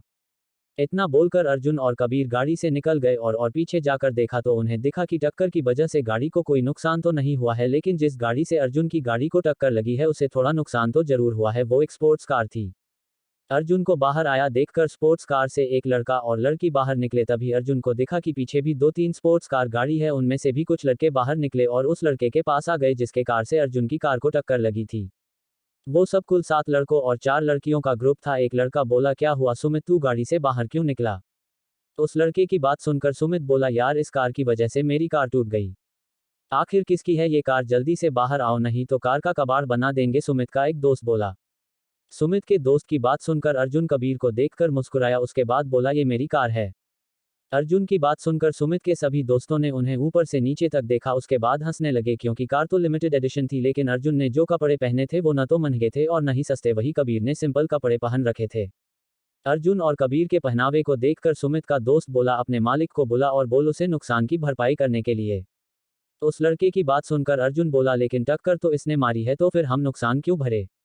अर्जुन की बात सुनकर सुमित के सभी दोस्त गुस्से में गए। सुमित का एक दोस्त जिसका नाम कुणाल था वो बोला, ये लड़के तुम्हें मालूम है कि सुमित कौन है? मुझे नहीं मालूम कौन है सुमित, अर्जुन बड़े आराम से बोला। सुमित रहेजा कॉर्पोरेशन का वारिस है और सुशांत रहेजा का बेटा, अगर जिंदा रहना है तो नुकसान की भरपाई कर और निकल यहाँ से, कुणाल बोला। अभी तक सुमित ने कुछ नहीं बोला था, ऐसा लग रहा था कि जो लड़के उसके आसपास खड़े हैं वो सुमित के दोस्त नहीं चमचे हैं। वही अर्जुन कुणाल की बात सुनकर बोला, तो मैं क्या करूं जानकर कि ये कौन है? मुझे कोई फर्क नहीं पड़ता, इसके बैकग्राउंड से गलती तुमने की है तो नुकसान मैं क्यों भरूं? तू बहुत जवान चला रहा है लड़के। इतना बोलकर एक लड़का अर्जुन को मारने के लिए आगे बढ़ा, लेकिन जैसे ही वो अर्जुन के पास पहुंचा जमीन पर गिर गया। वो इतनी तेजी से गिरा था कि कोई देख भी नहीं पाया। अपने दोस्त को गिरते देखकर एक और लड़का आगे बढ़ा, तभी सबको हॉर्न की आवाज सुनाई दी जो सभी गाड़ियों से रही थी। इसका मतलब ये था कि सिग्नल ग्रीन हो गई है, जिसे जानकर सभी अपनी अपनी कार में बैठकर आगे निकल गए। जब अर्जुन अपनी गाड़ी से आगे बढ़ रहा था तब उसने देखा कि उन लड़कों की स्पोर्ट्स कार उनका पीछा कर रहा है, जिसे देखकर अर्जुन मुस्कुराया। अर्जुन को आईने में देखकर मुस्कुराते देखकर कबीर बोला, अर्जुन मेरे भाई तुम मुस्कुरा क्यों रहे हो? लगता है आज कुछ लोगों की किस्मत खराब है जो हम लोगों से पंगा लेना चाहते हैं, अर्जुन ने कहा। अर्जुन की बात सुनकर कबीर और संयोगिता अर्जुन को देखने लगते हैं। अर्जुन की तरफ देखते हुए कबीर बोला, तू किसकी बात कर रहा है भाई? आईने में देख, पता चल जाएगा कि मैं किसकी बात कर रहा हूँ, अर्जुन ने कहा। अर्जुन के कहने पर कबीर और संयोगिता आईने में देखने लगते हैं। उन दोनों को दिखता है 4-5 स्पोर्ट्स कार उनकी गाड़ी का पीछा कर रही है। कार को देखकर कबीर अर्जुन से बोला, लगता है इन लोगों की किस्मत सच में खराब है। कबीर इतना बोलकर हंसने लगा, अर्जुन भी उसका साथ दे रहा था। कुछ देर तक हंसने के बाद अर्जुन संयोगिता से बोला, संयोगिता क्या तुम दिलफेक आशिकों का अनुभव लेना चाहती हो, वो भी बुरे वाले? अर्जुन की बात सुनकर संयोगिता अर्जुन को देखने लगी, फिर कुछ सोचते हुए बोली, क्या जो लोग पीछे आ रहे हैं उन्हीं कैटेगरी में आते हैं? हाँ, ये सब उसी कैटेगरी में आते हैं। क्या करोगी? अनुभव सोच लो उसके बाद बताओ, अर्जुन मुस्कुराते हुए बोला। संयोगिता के लिए ये सब नया था, इसलिए उसने कुछ पल सोचा और उसके बाद बोली, ठीक है कर लेती हूँ, शायद भविष्य में काम आएगा। संयोगिता की बात सुनकर कबीर और अर्जुन हंसने लगे और कबीर बोला, सही फैसला लिया आपने संयोगिता जी, नए चीजों का अनुभव कर लेना चाहिए। संयोगिता से इतना बोलकर कबीर अर्जुन से बोला, तो भाई क्या करना है अब? कोई अच्छी सी सुनसान जगह ढूंढकर इन लड़कों को सबक सिखाते हैं। कबीर से इतना बोलकर अर्जुन अपनी गाड़ी की रफ्तार तेज कर दी। अर्जुन के ऐसा करते ही उसके पीछे आ रही स्पोर्ट्स कार की भी रफ्तार तेज हो गई। आगे वाली कार में बैठा सुमित बोला, मैं देखता हूं तुम सब कितनी तेज भागते हो। कुछ समय बाद अर्जुन एक सुनसान जगह पर पहुंच गया जहां न तो कोई आदमी था और न ही सीसीटीवी था, इसलिए अर्जुन ने अपनी गाड़ी साइड में रोक दी। अर्जुन को अपनी गाड़ी रोकते देखकर उन लड़कों के ग्रुप ने भी अपनी गाड़ी रोक दी और सभी लड़के नीचे उतर गए। उन्हें उतरता देखकर अर्जुन और कबीर भी उतर गए। अर्जुन और कबीर के उतरने के बाद जैसे ही संयोगिता धीरे से अपनी गाड़ी से उतरी और उन लड़कों के ग्रुप ने संयोगिता को देखा, उन सभी लड़कों की आंखें खुली की खुली रह गई संयोगिता की खूबसूरती देखकर, यहां तक कि उन लड़कों के साथ खड़ी लड़कियां भी संयोगिता की खूबसूरती में खो गई। जब संयोगिता से महसूस किया लड़कों का ग्रुप उसे घूरे जा रहा है तो संयोगिता अर्जुन से बोली, ये लड़के तो ठीक है, ये लड़कियां मुझे क्यों घूर रही है, वो भी अपनी आंखें बड़ी बड़ी करके।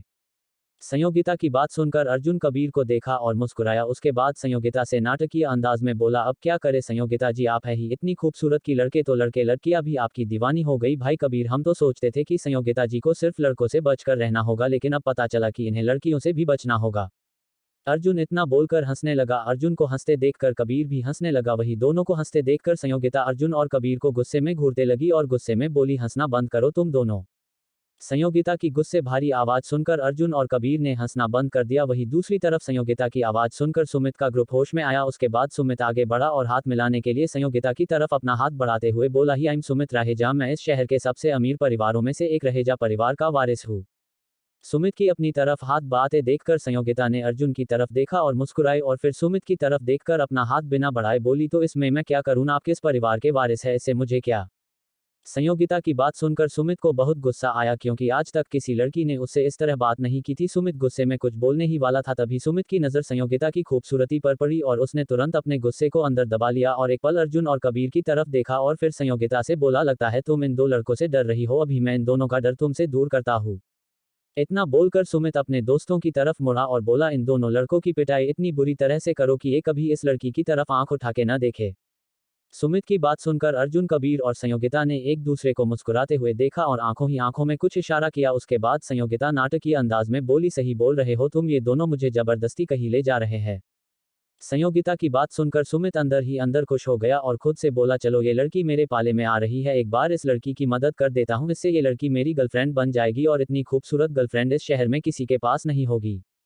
सुमित को कहीं खोए हुए देखकर संयोगिता उसे होश में लाते हुए नाटकीय अंदाज में बोली, आप मेरी मदद करेंगे ना। हाँ जरूर करूंगा। इतना बोलकर सुमित अपने दोस्तों को अपनी जगह पर खड़े देखकर गुस्से में बोला, अरे मूर्खों, क्या कर रहे हो, इन दोनों गुंडों की अक्ल ठिकाने लगाओ और भगाओ यहाँ से।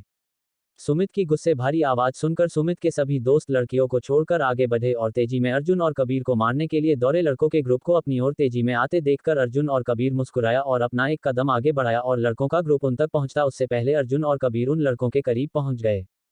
अर्जुन और कबीर दोनों मार्शल आर्ट में एक्सपर्ट था। इस दोनों के लिए सुमित के इस ग्रुप से लड़ना जैसे बच्चों का खेल थे। ऊपर से अर्जुन के पास अलौकिक शक्तियां थी, अगर अर्जुन उसका इस्तेमाल करता तो इन लड़कों को उसे हराने में एक पल भी नहीं लगता, लेकिन अर्जुन से इन लड़कों पर अपनी शक्तियों का इस्तेमाल करना अपनी शक्तियों का अपमान समझा और सिर्फ मार्शल आर्ट का इस्तेमाल करने का सोचा। अर्जुन और कबीर लड़कों के ग्रुप के पास पहुंचते ही उन पर हमला कर दिया। दोनों के हमला करते ही उस सुनसान जगह पर चीख की आवाज गूंजने लगी। अर्जुन और कबीर अपनी ताकत का सिर्फ 10% इस्तेमाल कर रहे थे, क्योंकि थोड़ा और ज्यादा ताकत का इस्तेमाल करते तो वो लड़के वहीं पर मर जाते। कुछ ही पलों में सुमित के सभी दोस्त जमीन पर गिरे, दर्द के कारण कराह रहे थे। अपने दोस्तों की हालत देखकर सुमित घबरा गया और घबराते हुए अर्जुन से बोला, देख तू जानता नहीं मैं कौन हूं, मेरी पहुंच कहां तक है। आवे तू कितनी बार अपने परिवार का नाम बताएगा, हम जानते हैं कि रहेजा परिवार का बेटा है, तो मैं क्या करूं, कबीर बोला। इतना बोलते हुए अर्जुन और कबीर सुमित की तरफ बढ़ने लगे। ये देखकर सुमित डर गया और बोला, देखो मुझसे दूर रहो, अगर तुमने मेरे साथ कुछ किया तो मेरे डैड तुम्हें छोड़ेंगे नहीं, वो तुम्हें कहीं से भी ढूंढ निकालेंगे।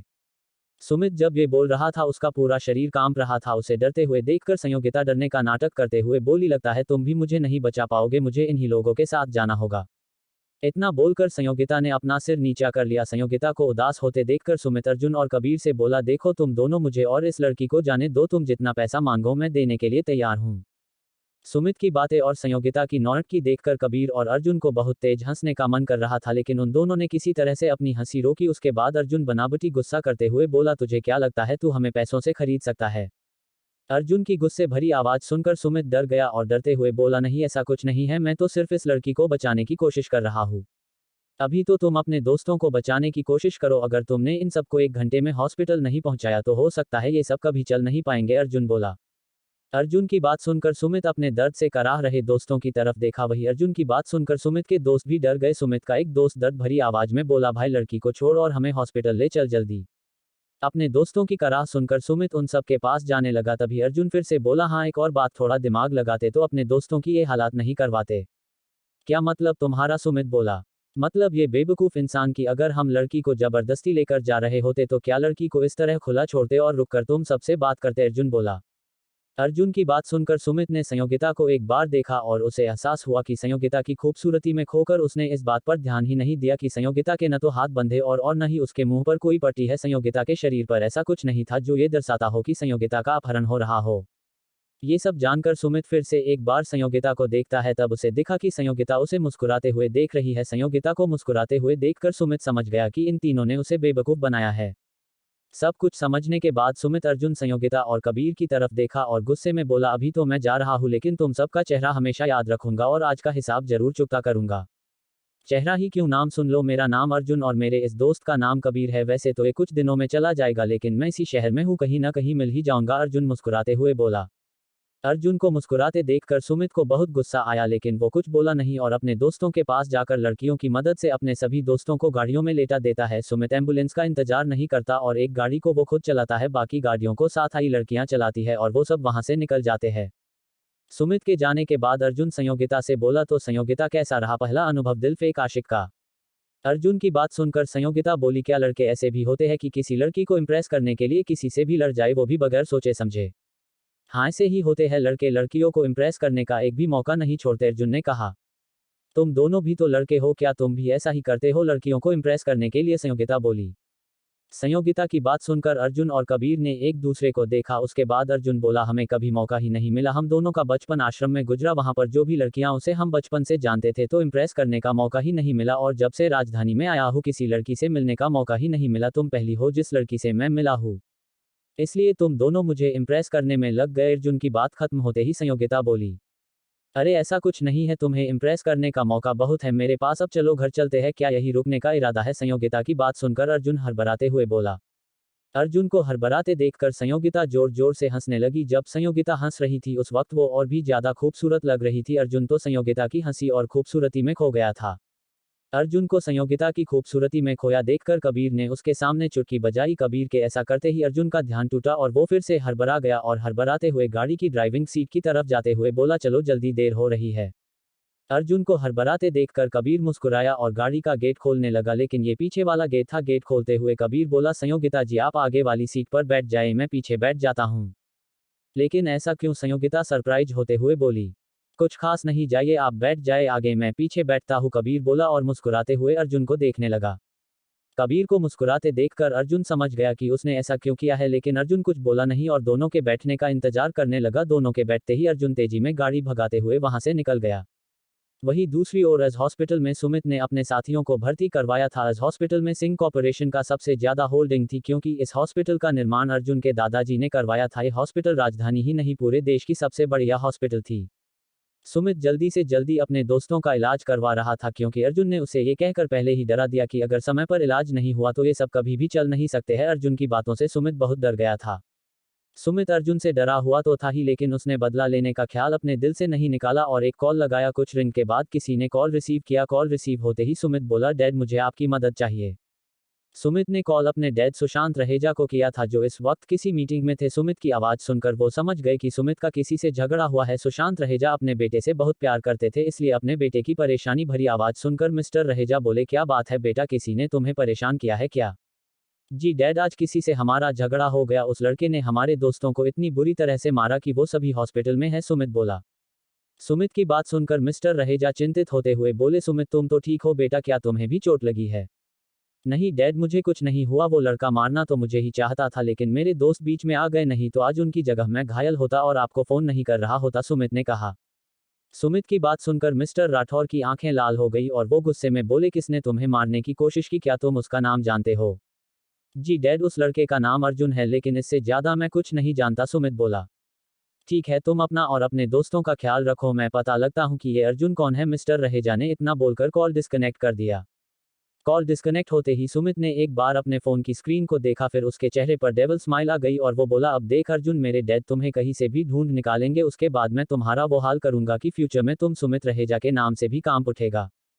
सुमित की योजना से अनजान अर्जुन आरवी अपार्टमेंट पहुंच चुका था। उसने अपनी गाड़ी पार्किंग में पार्क की और सामान लेकर संयोगिता और कबीर के साथ लिफ्ट की तरफ चल दिया। लिफ्ट के पास पहुंचकर कबीर अर्जुन से बोला, अर्जुन गुरुदेव तो बता रहे थे कि तुम किसी अमीर परिवार से हो, तो फिर तुम किसी विला में क्यों नहीं रहते? कबीर की बात सुनकर अर्जुन बोला, क्योंकि मैं अभी अपनी पहचान उजागर नहीं करना चाहता, ऊपर से आने वाले खतरे में मैं अपने परिवार को नहीं डालना चाहता। खतरा? कैसा खतरा अर्जुन? कबीर बोला। कबीर की बात सुनकर अर्जुन कुछ बोलने ही वाला था कि लिफ्ट का दरवाजा खुला और तीनों अंदर चले गए। उन तीनों के अंदर जाते ही दरवाजा बंद हुआ। उसके बाद अर्जुन 6 फ्लोर के बटन का दबाया, जिसके बाद लिफ्ट ऊपर जाने लगी।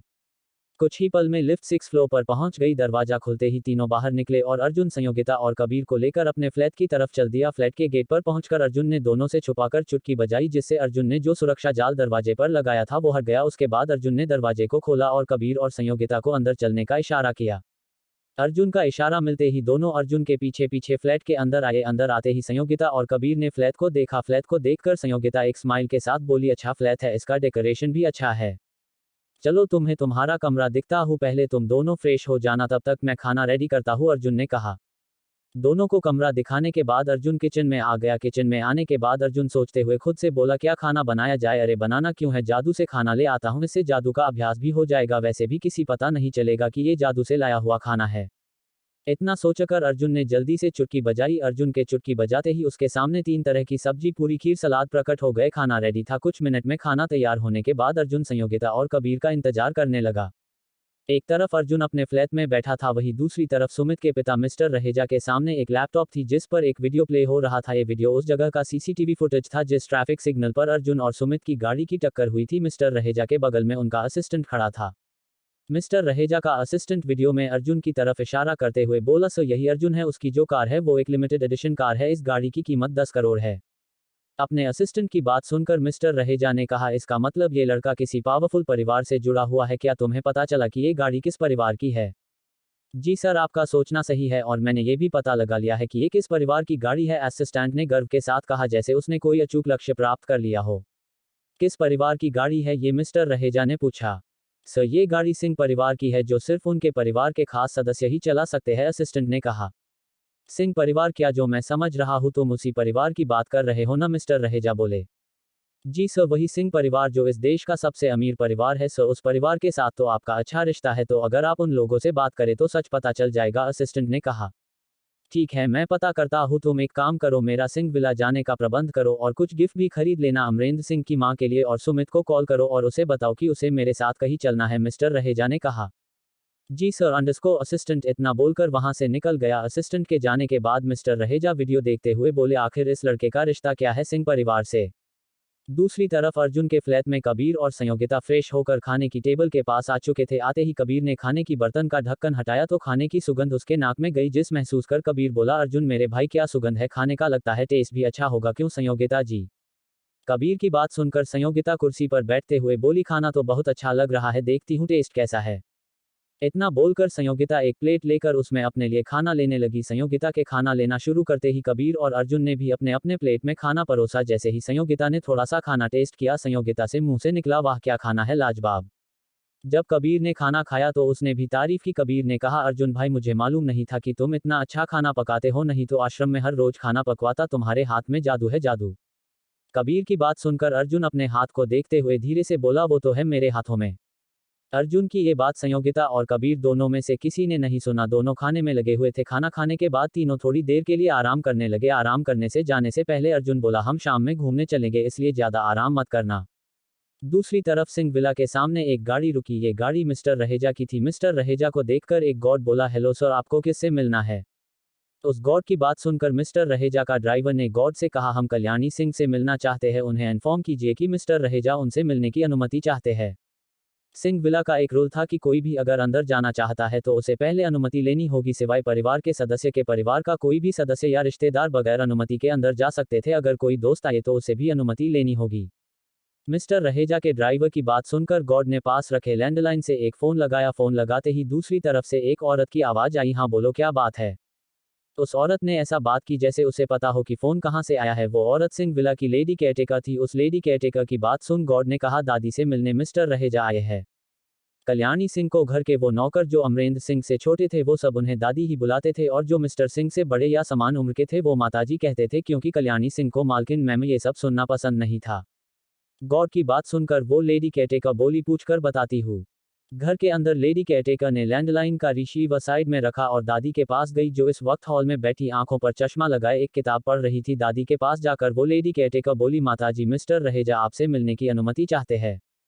उस लेडी केयरटेकर से ये सुनकर कि मिस्टर रहेजा मिलना चाहते हैं, दादी कुछ सोची और बोली, अंदर आने के लिए बोल दो और कुछ नाश्ते की तैयारी करो। दादी की बात सुनकर वो लेडी केयरटेकर फोन के पास गई और रिसीवर उठाते हुए बोली, आने दो उन्हें।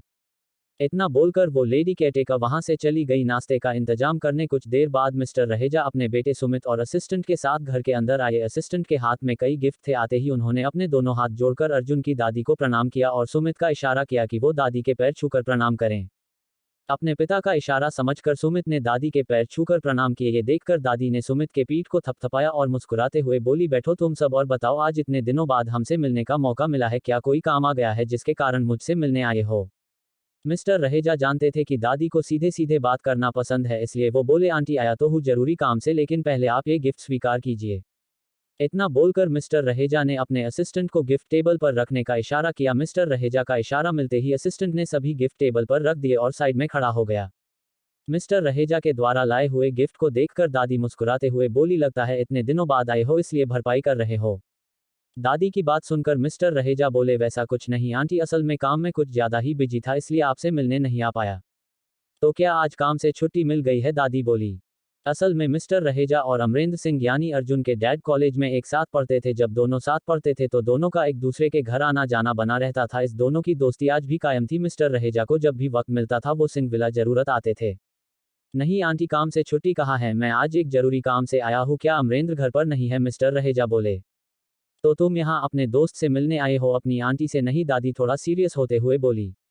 ऐसा कुछ नहीं है आंटी, अगर मुझे अमरेंद्र से मिलना होता तो ऑफिस जाकर मिल सकता था, यहाँ घर पर नहीं आता। मिस्टर रहेजा बोले। मिस्टर रहेजा ने इतना बोला ही था कि सबको एक आवाज सुनाई दी, तू कब आया अमेरिका से? ये आवाज थी अमरेंद्र सिंह की, जो सीढ़ी पर खड़े मिस्टर रहेजा को देख रहे थे। अमरेंद्र सिंह को देखते ही मिस्टर रहेजा बोले, मुझे आए 2 दिन हो गए हैं, लेकिन तू कहाँ गायब था? मैंने कई बार कॉल किया था लेकिन कॉल कनेक्ट ही नहीं हुआ, तो हार कर तेरे असिस्टेंट को कॉल किया था, उसने कहा कि तू कहीं बाहर गया हुआ है। हाँ, जरूरी काम से बाहर गया हुआ था। ये बोलते हुए अमरेंद्र सिंह सोफे के पास आए और एक सोफे पर बैठ गए। उनके बैठते ही सुमित ने उन्हें प्रणाम किया। सुमित के प्रणाम करने के बाद मिस्टर सिंह बोले, तो बताओ सुशांत, क्या काम था तुम्हें? मिस्टर सिंह की बात सुनकर मिस्टर रहेजा बोले, मुझे एक गाड़ी की जानकारी चाहिए जिससे कल मेरे बेटे का छोटा सा एक्सीडेंट हुआ था। तुम्हें एक गाड़ी की जानकारी के लिए मेरे पास आना, ये तो तुम्हारे लिए कोई बड़ी बात नहीं है। मिस्टर सिंह बोले। हाँ, मैं जानता हूँ कि किसी गाड़ी की जानकारी निकलना कोई बड़ी बात नहीं, इसलिए जब मैंने उस गाड़ी की जानकारी निकाली तो पता चला कि वो गाड़ी सिंह परिवार की है, इसलिए मैं यहाँ चला आया ताकि मालूम कर सकूँ कि जो वो गाड़ी चला रहा था कोई चोर तो नहीं जो कहीं से गाड़ी चुरा लिया हो। मिस्टर रहेजा बोले। मिस्टर रहेजा की बात सुनकर मिस्टर सिंह और दादी के चेहरे के भाव बदल गए। मिस्टर सिंह बोले, मेरी तो कोई गाड़ी चोरी नहीं हुई है, ऐसे भी किसकी हिम्मत की मेरी गाड़ी चुरा सके? वैसे तुम्हारे पास उस गाड़ी का नंबर है? मिस्टर सिंह की बात सुनकर मिस्टर रहेजा ने अपने असिस्टेंट की तरफ कुछ इशारा किया। मिस्टर रहेजा का इशारा मिलते ही असिस्टेंट ने अपने बैग से एक लैपटॉप निकाला जो उसके कंधे पर थी। लैपटॉप निकालने के बाद असिस्टेंट ने लैपटॉप पर एक वीडियो चलकर टेबल पर रख दिया। जब मिस्टर सिंह और दादी ने वीडियो में अर्जुन को देखा तो वो दोनों एक दूसरे को देखने लगे। ये वही सीसीटीवी का वीडियो था जिसमें अर्जुन और सुजीत के छोटी सी एक्सीडेंट की वीडियो थी। उस वीडियो को देखने के बाद दादी ने मिस्टर राठौर की तरफ देखा। मिस्टर सिंह ने आंखों ही आंखों में इशारा किया शांत रहने का। उसके बाद मिस्टर सिंह बोले, सुशांत, इस वीडियो में तो दिख रहा है कि गलती तुम्हारे बेटे की है, उसी की गाड़ी इस आगे वाली गाड़ी से टकराया था। मिस्टर सिंह की बात सुनकर मिस्टर रहेजा बोले, लगता है तुमने गाड़ी का नंबर प्लेट नहीं देखा, ये तुम्हारी गाड़ी है लेकिन ये जो लड़का है वो तुम्हारे परिवार का नहीं है। मिस्टर रहेजा की बात सुनकर मिस्टर सिंह बोले, मैंने देखा, तुम ये बताओ कि तुम क्या जानना चाहते हो? मैं ये जानना चाहता हूँ कि मेरे बेटे पर हमला करने वाला लड़का कौन है? मिस्टर रहेजा बोले। मिस्टर रहेजा की बात सुनकर मिस्टर सिंह ने सुजीत की तरफ एक नज़र देखा लेकिन उन्हें सुमित के शरीर पर एक भी चोट नजर नहीं आया। ये देखकर मिस्टर सिंह बोले, लेकिन तुम्हारे बेटे के शरीर पर तो कोई चोट नहीं है। सुमित के शरीर पर चोट इसलिए नहीं है क्योंकि इसके दोस्त बीच में आ गए थे, वो सब इस वक्त तुम्हारे ही हॉस्पिटल में भर्ती है, चाहो तो फोन करके पूछ लो। मिस्टर रहेजा बोले। मिस्टर रहेजा की बात सुनकर मिस्टर राठौर ने अपना मोबाइल निकाला। मिस्टर सिंह को मोबाइल निकालते देखकर मिस्टर रहेजा बोले, तुम्हें मेरी बातों पर विश्वास नहीं है जो फोन कर रहा है? मिस्टर रहेजा की बात सुनकर मिस्टर सिंह बोले, मैं हॉस्पिटल में नहीं अर्जुन को फोन कर रहा हूँ, उसकी भी तो बात सुनूं कि क्या हुआ है। दूसरी तरफ अर्जुन संयोगिता और कबीर के साथ बात कर रहा था। तीनों बहुत खुश लग रहे थे। तभी अर्जुन का मोबाइल रिंग करने लगा। ये देखकर आर्यन ने टेबल पर रखा हुआ अपना मोबाइल उठाया और कॉल करने वाले का नाम देखने लगा। जब उसने देखा कि स्क्रीन पर डैड नाम दिख रहा है तो वो खुद से बोला, डैड क्यों कॉल कर रहे हैं? इतना बोलकर अर्जुन कॉल रिसीव करते हुए बोला, ही डैड, कोई काम था। दूसरी तरफ से मिस्टर सिंह बोले, अर्जुन, मुझे तुमसे कुछ जरूरी बात करनी है, घर आ सकते हो? अपने डैड की बात सुनकर अर्जुन कुछ सोचकर बोला, डैड, इस वक्त तो कबीर आया हुआ है, उसे भी लेकर आ जाओ। मिस्टर सिंह ने कहा। असल में मिस्टर सिंह ने वीडियो में कबीर को पहचान लिया था, इसलिए उन्हें आश्चर्य नहीं हुआ और वो सीधे बोल दिए, कबीर को भी घर ले आओ। मिस्टर राठौर की बात सुनकर अर्जुन बोला, डैड, साथ में कोई और भी है, उसे भी ले आओ। इतना बोलकर मिस्टर सिंह ने कॉल डिस्कनेक्ट कर दिया। अर्जुन ने एक पल स्क्रीन को देखा और फिर कबीर और संयोगिता की तरफ देखा जो उसी की तरफ देख रहे थे। दोनों को अपनी देखते देखकर अर्जुन बोला, डैड, घर बुला रहे हैं, तुम दोनों भी मेरे साथ चलो, मेरी फैमिली से मिल लेना। अर्जुन की बात सुनकर संयोगिता और कबीर ने एक दूसरे को देखा, फिर दोनों साथ में बोले, ठीक है, चलते हैं। इतना बोलकर दोनों अपनी जगह से उठ गए। उन दोनों को अपनी जगह से उठते देखकर अर्जुन भी उठ गया और गाड़ी की चाबी लेकर फ्लैट से निकल पार्किंग से गाड़ी लिया और सिंह विला की तरफ निकल गया। कुछ ही समय में अर्जुन की गाड़ी सिंह विला के बाहर खड़ी थी। अर्जुन की गाड़ी का नंबर देखकर गॉड ने तुरंत गेट खोल दिया। जब कबीर ने आर्यन का घर देखा तो वो बोला, क्या बात है अर्जुन, तेरा घर तो किसी राजमहल से कम नहीं है ना संयोगिता जी। कबीर की बात सुनकर संयोगिता ने मुस्कुराते हुए अपना सिर हाँ में हिला दिया। संयोगिता के लिए ये सब कोई बड़ी बात नहीं थी, क्योंकि उसका बचपन इससे भी बड़े राजमहल में गुजरा था। अर्जुन ने जल्दी से गाड़ी पार्क की और कबीर और संयोगिता के साथ घर के अंदर चला गया। अंदर जाते ही दरवाजे से ही उसकी नज़र दादी पर पड़ी। दादी ने भी अर्जुन को देख लिया था। दादी कुछ बोलती इससे पहले उनकी नज़र संयोगिता पर पड़ी, जिसके खूबसूरत चेहरे को देखकर दादी संयोगिता की खूबसूरती निहारने लगी। कुछ ही पलों में अर्जुन, संयोगिता और कबीर दादी के सामने खड़े थे। जैसे ही तीनों दादी के पास आए, तीनों की नज़र सुमित पर पड़ी, जिसे देखकर तीनों ने एक दूसरे को देखा। वही सुमित भी उन तीनों को गुस्से में देख रहा था, लेकिन दादी तो संयोगिता को ही देख रही थी। अर्जुन की तरफ देखते हुए दादी खुशी से बोली, अर्जुन ये खूबसूरत लड़की कौन है, तुम्हारी गर्लफ्रेंड है क्या? दादी की बात सुनकर अर्जुन और संयोगिता एक दूसरे को देखने लगे। कुछ पल एक दूसरे को आंखों ही आंखों में इशारा करने के बाद अर्जुन मुस्कुराते बोला, आप क्या चाहती हो दादी, इस लड़की को गर्लफ्रेंड बना लूं? अर्जुन की बात सुनकर संयोगिता झेप गई और अर्जुन को देखने लगी। वही अर्जुन की बात सुनकर दादी खुशी से बोली, इसमें भी कोई पूछने वाली बात है, जितनी जल्दी हो सके बना लो, कहीं जाने मत देना, ऐसी लड़की किस्मत वाले लड़के को मिलती है। दादी से अपनी तारीफ सुनकर संयोगिता अंदर ही अंदर खुश थी, लेकिन साथ में शर्मा भी रही थी। शर्म के कारण उसके गाल लाल हो गए थे, जिसके कारण वो और ज्यादा खूबसूरत लग रही थी। दादी और अर्जुन को फालतू की बात करते देखकर मिस्टर सिंह बोले, अब जरा काम की बात कर ले। अपने डैड की आवाज सुनकर अर्जुन उनकी तरफ देखा और बोला, जी डैड बताइए। अर्जुन के मुंह से मिस्टर सिंह के लिए डैड शब्द सुनकर सुजीत, मिस्टर रहेजा और उनका असिस्टेंट शॉक हो गए। उन तीनों को कुछ समझ ही नहीं आ रहा था। उन्हें आज तक यही मालूम था कि मिस्टर सिंह का सिर्फ एक ही बेटा है, अभिमन्यु। अपने डैड से बात करने के लिए आगे बढ़ते हुए अर्जुन ने कबीर और संयोगिता को बैठने का इशारा किया और वो खुद मिस्टर सिंह के पास जाकर बैठ गया। अर्जुन के बैठने के बाद मिस्टर सिंह अर्जुन का परिचय मिस्टर रहेजा से करवाते हुए बोले, अर्जुन ये है सुशांत रहेजा, रहेजा कॉर्पोरेशन का चेयरमैन और मेरा पूरा दोस्त। अपने डैड के सामने बैठे व्यक्ति का परिचय जानकर अर्जुन ने अपने दोनों हाथ जोड़कर प्रणाम किया। मिस्टर रहेजा अपना सिर हिलाकर अर्जुन के प्रणाम को स्वीकार करते हुए बोले, अमरेंद्र ये लड़का कौन है और ये तुम्हें डैड क्यों बोल रहा है? मिस्टर रहेजा की बात सुनकर मिस्टर सिंह बोले, लगता है तू भूल गया है कि मेरा एक और बेटा था जो अभिमन्यु से बड़ा था, जिसे मेरे पिताजी बचपन में ही कहीं लेकर चले गए थे। मिस्टर सिंह की बात सुनकर मिस्टर रहेजा सोचने लगे। अचानक ऐसा लग कि उन्हें कुछ याद आया। वो तेज आवाज में बोले, याद आया तो क्या ये वही है तुम्हारा बड़ा बेटा? हाँ ये वही है, मिस्टर सिंह बोले। मिस्टर रहेजा मिस्टर सिंह की बात सुनकर अर्जुन की तरफ देखते हुए बोले, चलो अच्छा हुआ तुम्हें तुम्हारा बेटा मिल गया। मिस्टर रहेजा की बात सुनकर मिस्टर सिंह मुस्कुराए और फिर अर्जुन की तरफ देखते हुए बोले, अर्जुन तुम्हारा झगड़ा क्यों हुआ सुमित और उसके दोस्तों से?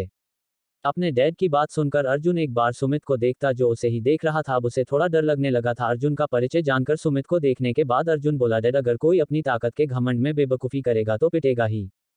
अर्जुन की बात सुनकर मिस्टर रहेजा और मिस्टर सिंह ने एक बार सुमित को देखा। उसके बाद मिस्टर सिंह बोले, क्या हुआ था, सब कुछ बताओ। ठीक है डैड, इतना बोलकर अर्जुन सारी बात बता दी कि क्या हुआ था और क्यों। अर्जुन की बात सुनकर मिस्टर रहेजा सुमित को गुस्से में देखते बोले, अर्जुन जो बोल रहा है वो सच है, तुमने पीछा किया था? अपने डैड के गुस्से को देखकर सुमित डरते हुए बोला, जी डैड वो मैं अपने दोस्तों के बहकावे में आ गया था। सारी बात क्लियर होने के बाद अर्जुन दादी से बात करने लगा। तभी उसके कानों में उसे अपनी माँ की आवाज़ सुनाई दी, अर्जुन मैंने सुना कोई लड़की तुम्हारे साथ आई है। अपनी माँ की आवाज़ सुनकर अर्जुन आवाज़ की दिशा में देखा तो उसे दिखा उसकी माँ सीढ़ी से उतरकर उसी की तरफ आ रही है। जैसे ही अर्जुन की माँ सबके पास पहुंची, उनकी नज़र संयोगिता पर पड़ी। संयोगिता की खूबसूरती देखकर मिसेस सिंह बोलिए तो कोई परी लगती है, या कहो उससे भी ज़्यादा खूबसूरत। अपना तारीफ सुनकर संयोगिता ने शर्माते अपना सिर नीचे झुका लिया। संयोगिता को शर्माते देखकर मिसेस सिंह मुस्कुराए और सबकी तरफ देखा। तभी उनकी नज़र मिस्टर रहेजा पर पड़ी। मिस्टर रहेजा को देखकर मिसेस सिंह बोली, सुशांत भाई साहब आप इतने दिनों बाद यहाँ कैसे? संयोगिता जब अर्जुन के घर गई तो घर का जो भी सदस्य वहां मौजूद था उसने संयोगिता को अर्जुन की गर्लफ्रेंड समझ लिया। कुछ समय अपने घर वालों से बात करने के बाद अर्जुन वहां से निकल गया। अर्जुन के जाने के बाद मिस्टर रहेजा कुछ समय और सिंह विला में रुके और सबसे बात किया। उसके बाद वो भी वहां से निकल गए। सिंह विला से निकलकर अर्जुन बहुत जल्द ही कबीर और संयोगिता के साथ अपने फ्लैट में पहुंच चुका था। संयोगिता फ्लैट में पहुंचते ही अर्जुन के सामने आकर खड़ी हो गई। संयोगिता को इस तरह अपने सामने आते देखकर अर्जुन अपने दिल पर हाथ रखते हुए बोला, क्या कर रही हो यार, डरा दिया।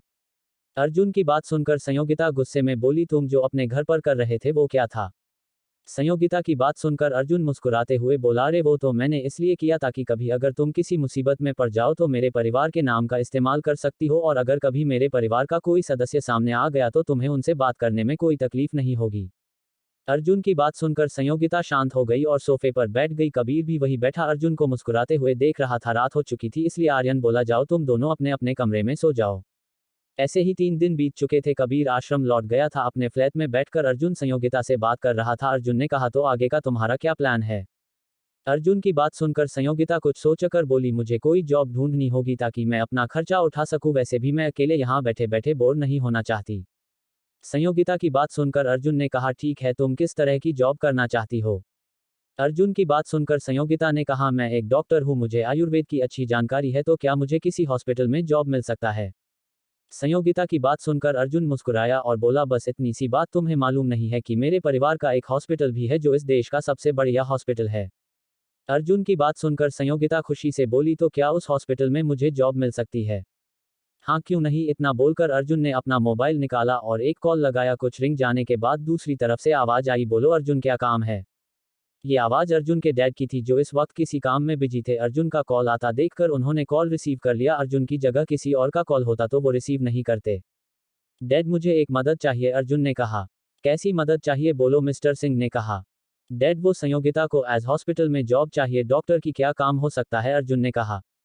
ये भी कोई काम हुआ अर्जुन, तुम कुछ समय इंतजार करो, मैं तुम्हें वापस कॉल करता हूँ हॉस्पिटल के प्रेसिडेंट से बात करके कि वो इस वक्त हॉस्पिटल में है कि नहीं। मिस्टर सिंह ने इतना बोलकर कॉल डिस्कनेक्ट कर दिया। कॉल डिस्कनेक्ट होने के बाद अर्जुन संयोगिता से बोला, कुछ समय में डैड का कॉल आ जाएगा, उसके बाद हम हॉस्पिटल जाएंगे। 5 मिनट बाद अर्जुन के मोबाइल की रिंग बजी, जिसे सुनकर अर्जुन ने मोबाइल के स्क्रीन की तरफ देखा जिस पर डैड शो हो रहा था। डैड का कॉल आता देखकर अर्जुन ने कॉल रिसीव कर लिया। अर्जुन के कॉल रिसीव करते ही दूसरी तरफ से मिस्टर सिंह बोले, अर्जुन तुम हॉस्पिटल चले जाओ और डॉक्टर मुरली से मिल लेना, डॉक्टर मुरली ही हॉस्पिटल के प्रेसिडेंट है। थैंक्स डैड, मैं अभी निकल जाता हूँ। इतना बोलकर अर्जुन ने कॉल डिकनेक्ट कर दिया और संयोगिता को देखते हुए बोला, तैयार हो जाओ, हॉस्पिटल चलते हैं। अर्जुन की बात सुनकर संयोगिता खुश हो गई और बोली, 5 मिनट में तैयार होकर आती हूँ। इतना बोलकर संयोगिता अपने कमरे की तरफ चली गई। अगर संयोगिता चाहती तो अपने जादू से कपड़े बदल सकती थी, लेकिन उसने अभी तक अर्जुन को अपने जादू के बारे में नहीं बताया था। लेकिन वो इस बात से अनजान थी कि अर्जुन ये जानता है कि उसके पास जादुई शक्तियां हैं। संयोगिता अपने कमरे से 5 मिनट में ही तैयार होकर आ गई, जिसे देखकर अर्जुन बोला, लगता तुमसे जो शादी करेगा किस्मत वाला होगा। अर्जुन की बात सुनकर संयोगिता सरप्राइज होते हुए अर्जुन को देखती है और उससे पूछती है, तुमने जो कहा वो तो सच है, लेकिन तुम इस वक्त ये क्यों बोल रहे हो? संयोगिता की बात सुनकर अर्जुन ने कहा, वो इस वक्त मैं इसलिए बोल रहा है क्योंकि तुम 5 मिनट में रेडी हो गई, बाकी लड़कियों को तो कम से कम आधे घंटे तो लगते ही है। अर्जुन की बात सुनकर संयोगिता मुंह बनाते हुए बोली, मैं कोई मामूली लड़की नहीं हूँ, स्पेशल हूँ, स्पेशल। इतना बोलकर संयोगिता बाहर की तरफ जाने लगी। संयोगिता को बाहर जाते देखकर अर्जुन भी मुस्कुराते हुए संयोगिता के पीछे पीछे जाने लगा। कुछ ही समय में अर्जुन और संयोगिता कार पार्किंग में पहुंच चुके थे। दोनों कार में बैठा और अपार्टमेंट से निकल गया। अर्जुन और संयोगिता आधे घंटे बाद हॉस्पिटल पहुंच गए। हॉस्पिटल पहुंचने के बाद अर्जुन संयोगिता के साथ सीधे रिसेप्शन के पास पहुंच गया। रिसेप्शन पर पहुंचने के बाद अर्जुन रिसेप्शनिस्ट से बोला, मुझे प्रेसिडेंट मुरली से मिलना है। अर्जुन की बात सुनकर रिसेप्शनिस्ट ने अर्जुन और संयोगिता को ऊपर से नीचे तक देखी और बोली, क्या तुम्हारे पास अपॉइंटमेंट है?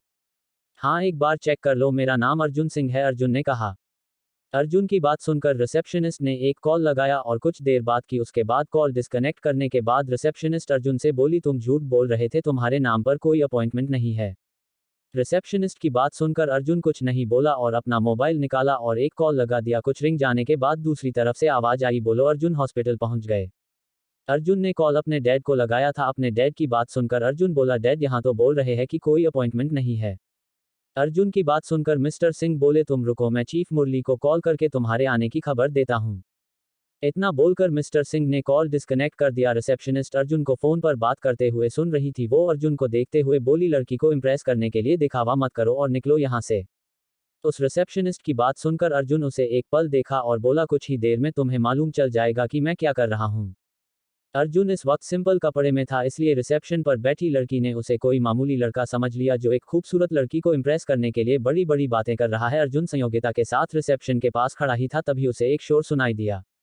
उस शोर को सुनकर अर्जुन और संयोगिता ने शोर की दिशा में देखा तो उसे दिखा कि कुछ लोग एक यंग डॉक्टर से बहस कर रहे हैं। उस बहस को सुनकर अर्जुन संयोगिता के साथ उस दिशा में चला गया। वहां पहुंचकर उन दोनों ने डॉक्टर की बात सुनी, देखो तुम लोग तमाशा मत करो और इसे लेकर जाओ यहाँ से, ये नहीं बचने वाला है और तुम लोग इस हॉस्पिटल के चार्ज को भी पे नहीं कर सकते। उस डॉक्टर की बात सुनकर अर्जुन ने उन लोगों की तरफ देखा जो डॉक्टर से रोते हुए बात कर रहे थे। उन लोगों में दो औरत और एक पुरुष थे। वो पुरुष रोते हुए बोल रहा था, प्लीज डॉक्टर मेरे बेटे को बचा लीजिए। उन सबको देखने और उनकी बात को सुनने के बाद अर्जुन और संयोगिता की नजर एक लड़के और पड़ी जिसका शरीर पीला पड़ चुका था और व्हीलचेयर पर बेसुध बैठा हुआ था। ऐसा लग रहा था कि उस लड़के में जान बची ही नहीं है। उस लड़के को देखकर अर्जुन संयोगिता की तरफ देखा और बोला, इस लड़के के शरीर से तो काली ऊर्जा निकल रही है, लेकिन ये काली ऊर्जा मौत की ऊर्जा नहीं लग रही है, ये तो किसी बुरे साया की आभा है। अर्जुन ने ये बात बहुत धीरे से बोला था, इसलिए उसकी बात सिर्फ संयोगिता सुन पाए। अर्जुन की बात सुनकर संयोगिता बोली, तुम सही बोल रहे हो, अब हम क्या करें, कैसे करें इस लड़के की मदद। संयोगिता की बात सुनकर अर्जुन ने अपना सिर हिलाया और वहां पर खड़े कुछ लोगों के बीच से निकलकर लड़के के पास गया। अर्जुन को लड़के के पास जाते देखकर सभी आश्चर्य में उसे देखने लगे। उस लड़के के माता पिता भी अर्जुन को देखने लगे। सभी के नजरों को नजरअंदाज करते हुए अर्जुन उस लड़के को छूने ही वाला था कि किसी ने उसका हाथ पकड़ लिया।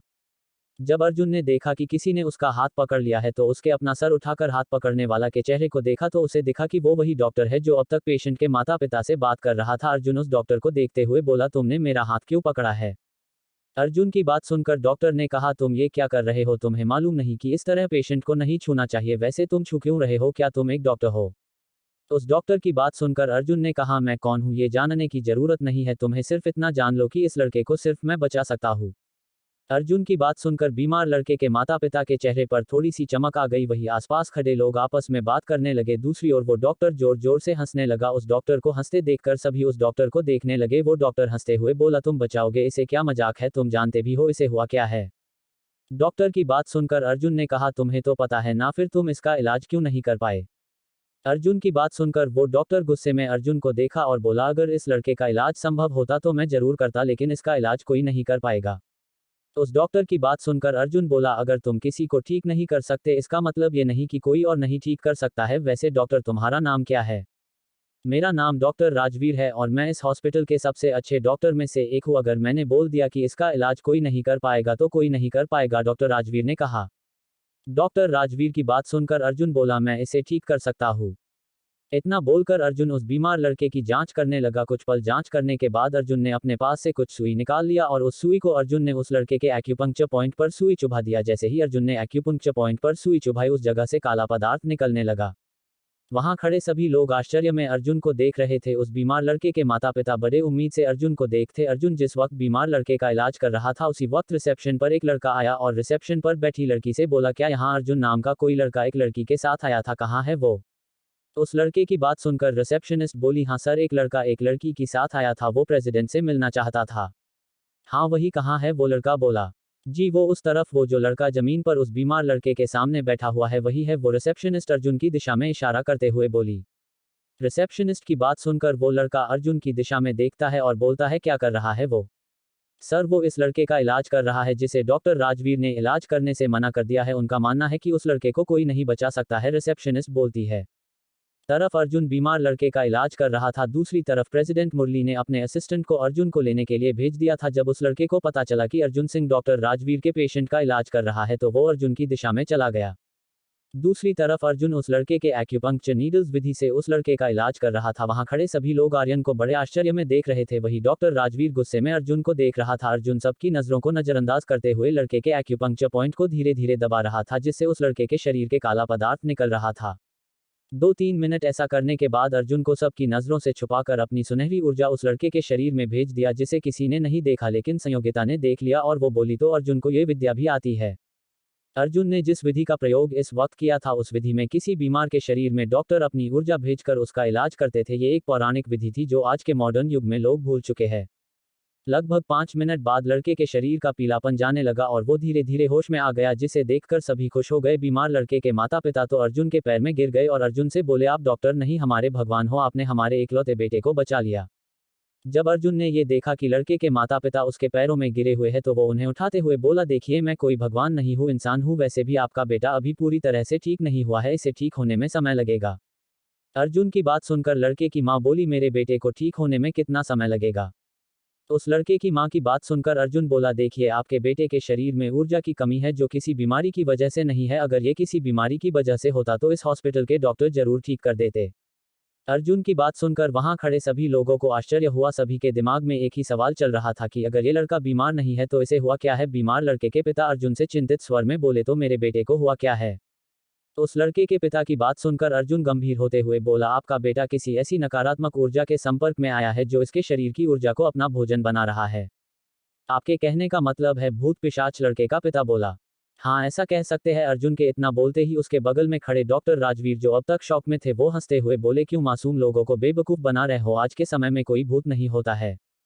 डॉक्टर राजवीर की बात सुनकर अर्जुन उसकी तरफ देखा और बोला, आपको विश्वास नहीं है जो मैं बोल रहा हूँ वो सच है कि नहीं है? मैं एक डॉक्टर हूँ और मैं इन सब चीजों पर विश्वास नहीं करता जिसे विज्ञान ने प्रमाणित नहीं किया हो, डॉक्टर राजवीर ने कहा। डॉक्टर राजवीर की बात सुनकर आर्यन मुस्कुराया और बोला, ठीक है, आपको विश्वास नहीं तो एक काम कीजिए, वो जो काला पदार्थ है न वो खून है, तुम उस खून की तरफ हाथ बढ़ाकर अपनी हथेली को उस खून के पास ले जाओ, तुम्हें तुम्हारे सवालों का जवाब मिल जाएगा। आर्यन की बात सुनकर सभी लोग राजवीर की तरफ देखने लगे। सभी को अपनी तरफ देखते देखकर राजवीर बोला, मैं अभी करता हूँ, मुझे डर थोड़े ही लगता है। इतना बोलकर राजवीर अपना हाथ आगे बढ़ाने लगा। जैसे ही राजवीर की हथेली खून से एक अंगुली की दूरी पर थी कि कुछ ऐसा हुआ कि राजवीर ने जल्दी से अपने हाथ पीछे ले लिया। डर के मारे उसका चेहरा पीला पड़ गया, जिसे देखकर लोग राजवीर की हालत के बारे में बात करने लगे। राजवीर की हालत देखकर अर्जुन बोला, क्या हुआ डॉक्टर राजवीर? अर्जुन की बात सुनकर राजवीर घबराते हुए बोला, ये क्या था, मुझे ऐसा लगा कि कोई मेरे अंदर की ऊर्जा को खींचने की कोशिश कर रहा है। राजवीर की बात सुनकर वहां खड़े सभी लोग आश्चर्य में राजवीर को देख रहे थे। अब तक वहां वो लड़का भी आ गया था जिसे चीफ मुरली ने भेजा था, वो भी बड़े आश्चर्य में अर्जुन और राजवीर को देख रहा था। उसे तो विश्वास ही नहीं हो रहा था कि जिसे डॉक्टर राजवीर ठीक नहीं कर पाए उसे इस लड़के ने ठीक कर दिया। राजवीर की बात सुनकर और उसे डरे हुए देखकर अर्जुन बोला, तुम इस बुरी शक्ति से दूर हो, फिर तुम्हारा ये हाल तो सोचो, ये लड़का तो बुरी शक्ति के संपर्क में आ चुका, क्या महसूस कर रहा होगा वो अंदर से? अर्जुन की बात सुनकर बीमार लड़के के माता पिता डर गए और अर्जुन के पैरों में गिर गए और बोले, मेरे बच्चे को बचा लीजिए। बीमार लड़के के माता पिता को ऐसा करते देखकर अर्जुन उन दोनों को उठाते हुए बोला, आप चिंता मत कीजिए, आपका बेटा ठीक हो जाएगा। पहले मैं जिस काम से यहाँ आया हूँ वो कर लेता हूँ, उसके बाद आपके साथ आपके घर चलूंगा, क्योंकि आपके बेटे का इलाज वही संभव है। और अगर के घर पर कोई और सदस्य वहाँ है तो अभी उसे कॉल करके घर से दूर रहने के लिए कहिए। ठीक है, हम आपका इंतजार करते हैं और घर पर कॉल भी कर देता हूँ, मेरी बेटी वहाँ है, बीमार लड़के का पिता बोला। बीमार लड़के के माता पिता को समझाने के बाद अर्जुन काले खून की तरफ मुड़ा और डॉक्टर राजवीर से बोला, क्या एक बोतल मिल सकती है? अर्जुन की बात सुनकर राजवीर ने अपने पास खड़ी नर्स से अर्जुन को एक बोतल देने के बोला। राजवीर का ऑर्डर मिलते ही नर्स एक बोतल ले आई और अर्जुन को दे दिया। उस बोतल को लेने के बाद अर्जुन ने पूरी सफाई से सारा खून उस बोतल में डाल दिया और बीमार लड़के के पिता को देते हुए बोला, कुछ समय इसे संभाल के रखिए और मेरा इंतजार कीजिए। अर्जुन की बात सुनकर बीमार लड़के के पिता ने उस बोतल को संभाल के ले लिए। उसके बाद अर्जुन संयोगिता के पास गया और बोला, कोई आया है कि नहीं? अर्जुन ने इतना बोला ही था कि अर्जुन को एक आवाज सुनाई दी, मिस्टर अर्जुन, प्रेसिडेंट मुरली आपको बुला रहे हैं। उस आवाज को सुनकर अर्जुन और संयोगिता ने अपने पीछे देखा तो उन्हें वहां एक लड़का दिखाई दिया जिसकी उम्र अर्जुन के ही बराबर थी। जब उस लड़के ने संयोगिता को देखा तो उसकी खूबसूरती में खो गया। औरों की तरह जब से वहां आया था उसकी नजर अर्जुन पर ही थी। उसे तो मालूम ही नहीं था कि इतनी खूबसूरत लड़की उसके बगल में खड़ी थी। उस लड़के को संयोगिता ने खोया देखकर अर्जुन को थोड़ा गुस्सा आ गया, लेकिन उसने कुछ किया नहीं और सिर्फ उस लड़के के सामने चुटकी बजाते हुए बोला, चले, प्रेसिडेंट मुरली इंतजार कर रहे होंगे। अर्जुन की आवाज सुनकर प्रेसिडेंट मुरली का असिस्टेंट होश में आते हुए बोला, चलिए चलते हैं। इतना बोलकर वो आगे आगे चलने लगा और अर्जुन और संयोगिता उसके पीछे पीछे। अर्जुन संयोगिता के साथ चीफ मुरली के ऑफिस की तरफ बढ़ चुका था, इस बात से अनजान कि कोई चुके से उसे देख रहा था। अर्जुन और संयोगिता को देख रहा था वो एक 34-35 साल का एक आदमी था जिसने फॉर्मल सूट पहन रखा था। कुछ पल अर्जुन को देखने के बाद वो आदमी वहां से चला गया। दूसरी अर्जुन और संयोगिता चीफ मुरली के असिस्टेंट के साथ चीफ मुरली के ऑफिस के बाहर पहुंच चुका था। ऑफिस के डोर पर पहुंचकर असिस्टेंट ने डोर नॉक किया तो अंदर से आवाज आई, कम इन। केबिन में प्रेसिडेंट मुरली अर्जुन का इंतजार कर रहे थे। चीफ मुरली की उम्र अर्जुन के पिता के बराबर थी। आवाज आते ही असिस्टेंट अर्जुन और संयोगिता के साथ कैबिन के अंदर चला गया। जैसे ही असिस्टेंट अर्जुन और संयोगिता को लेकर कैबिन के अंदर आया, प्रेसिडेंट मुरली उसे देखते हुए बोले, तुम अब जाओ पुष्कर। असिस्टेंट का नाम पुष्कर था। जैसे ही पुष्कर ने ये सुना कि चीफ मुरली उसे जाने के लिए बोल रहे हैं, बगैर सवाल किए वो कैबिन से निकल गया। पुष्कर के जाने के बाद प्रेसिडेंट मुरली अपनी जगह से जल्दी में खड़े हुए और अर्जुन से बोले, आई एम सॉरी सर, मैं आपको लेने नहीं आया क्योंकि आपके डैड के ऑर्डर थे कि किसी को पता नहीं चलना चाहिए कि आप सिंह परिवार के वारिस है। प्रेसिडेंट मुरली की हरकत देखकर अर्जुन समझ गया कि उन्हें सब कुछ मालूम है, इसलिए वो मुस्कुराते हुए बोला, कोई बात नहीं प्रेसिडेंट मुरली, वो मेरे ही ऑर्डर थे कि किसी को मेरे बारे में पता नहीं चलनी चाहिए। अर्जुन की बात सुनकर प्रेसिडेंट मुरली ने राहत की सांस ली। उसके बाद वो अर्जुन और संयोगिता को कैबिन में रखे सोफे पर बैठने को बोला। अर्जुन और संयोगिता के बैठने के बाद चीफ मुरली बोले, सर कुछ लेंगे, चाय या कॉफी? नहीं, अभी मेरे पास बहुत काम है, इसलिए जिस काम के लिए आया हूँ वो पहले कर लेता हूँ। इतना बोलकर अर्जुन ने संयोगिता की तरफ इशारा करते हुए बोला, इसका नाम संयोगिता सिंह है, ये मेरी दोस्त है, ये आयुर्वेद की एक होनहार डॉक्टर है, मैं यहाँ इसकी जॉब के लिए आया हूँ। अर्जुन की बात सुनकर प्रेसिडेंट मुरली संयोगिता की तरफ देखते हुए बोले, कोई बात नहीं सर, काम हो जाएगा, मैं अभी ज्वाइनिंग लेटर तैयार करवा देता हूँ। प्रेसिडेंट मुरली की बात सुनकर अर्जुन मुस्कुराया और बोला, प्रेसिडेंट मुरली, आप संयोगिता से कुछ पूछना चाहते हैं तो पूछ सकते हैं, उसके बाद ही आप निर्णय लीजिए कि संयोगिता इस हॉस्पिटल के लायक है कि नहीं, आप पर कोई दबाव नहीं है।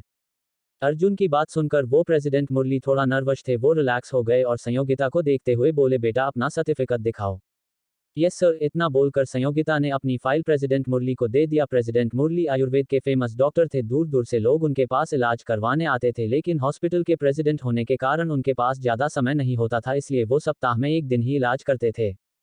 कुछ पल संयोगिता की फाइल देखने के बाद प्रेसिडेंट मुरली ने संयोगिता से कुछ सवाल पूछे, जिसका जवाब संयोगिता ने बड़े अच्छे से दिया। संयोगिता का जवाब सुनकर प्रेसिडेंट मुरली के अंदर जो थोड़ा डर था कि अगर ये लड़की सही जवाब नहीं दे पाई तो मैं क्या करूंगा, इसे जॉब पर रखूंगा कि नहीं, संयोगिता के जवाब ने प्रेसिडेंट मुरली के उस डर को खत्म कर दिया।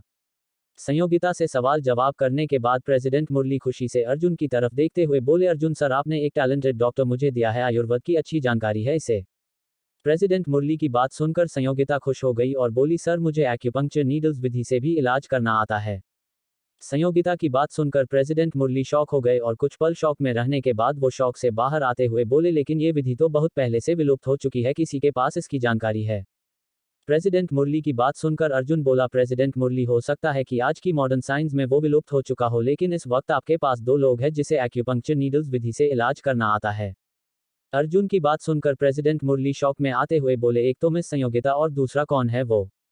अर्जुन, संयोगिता ने एक शब्द में जवाब दिया।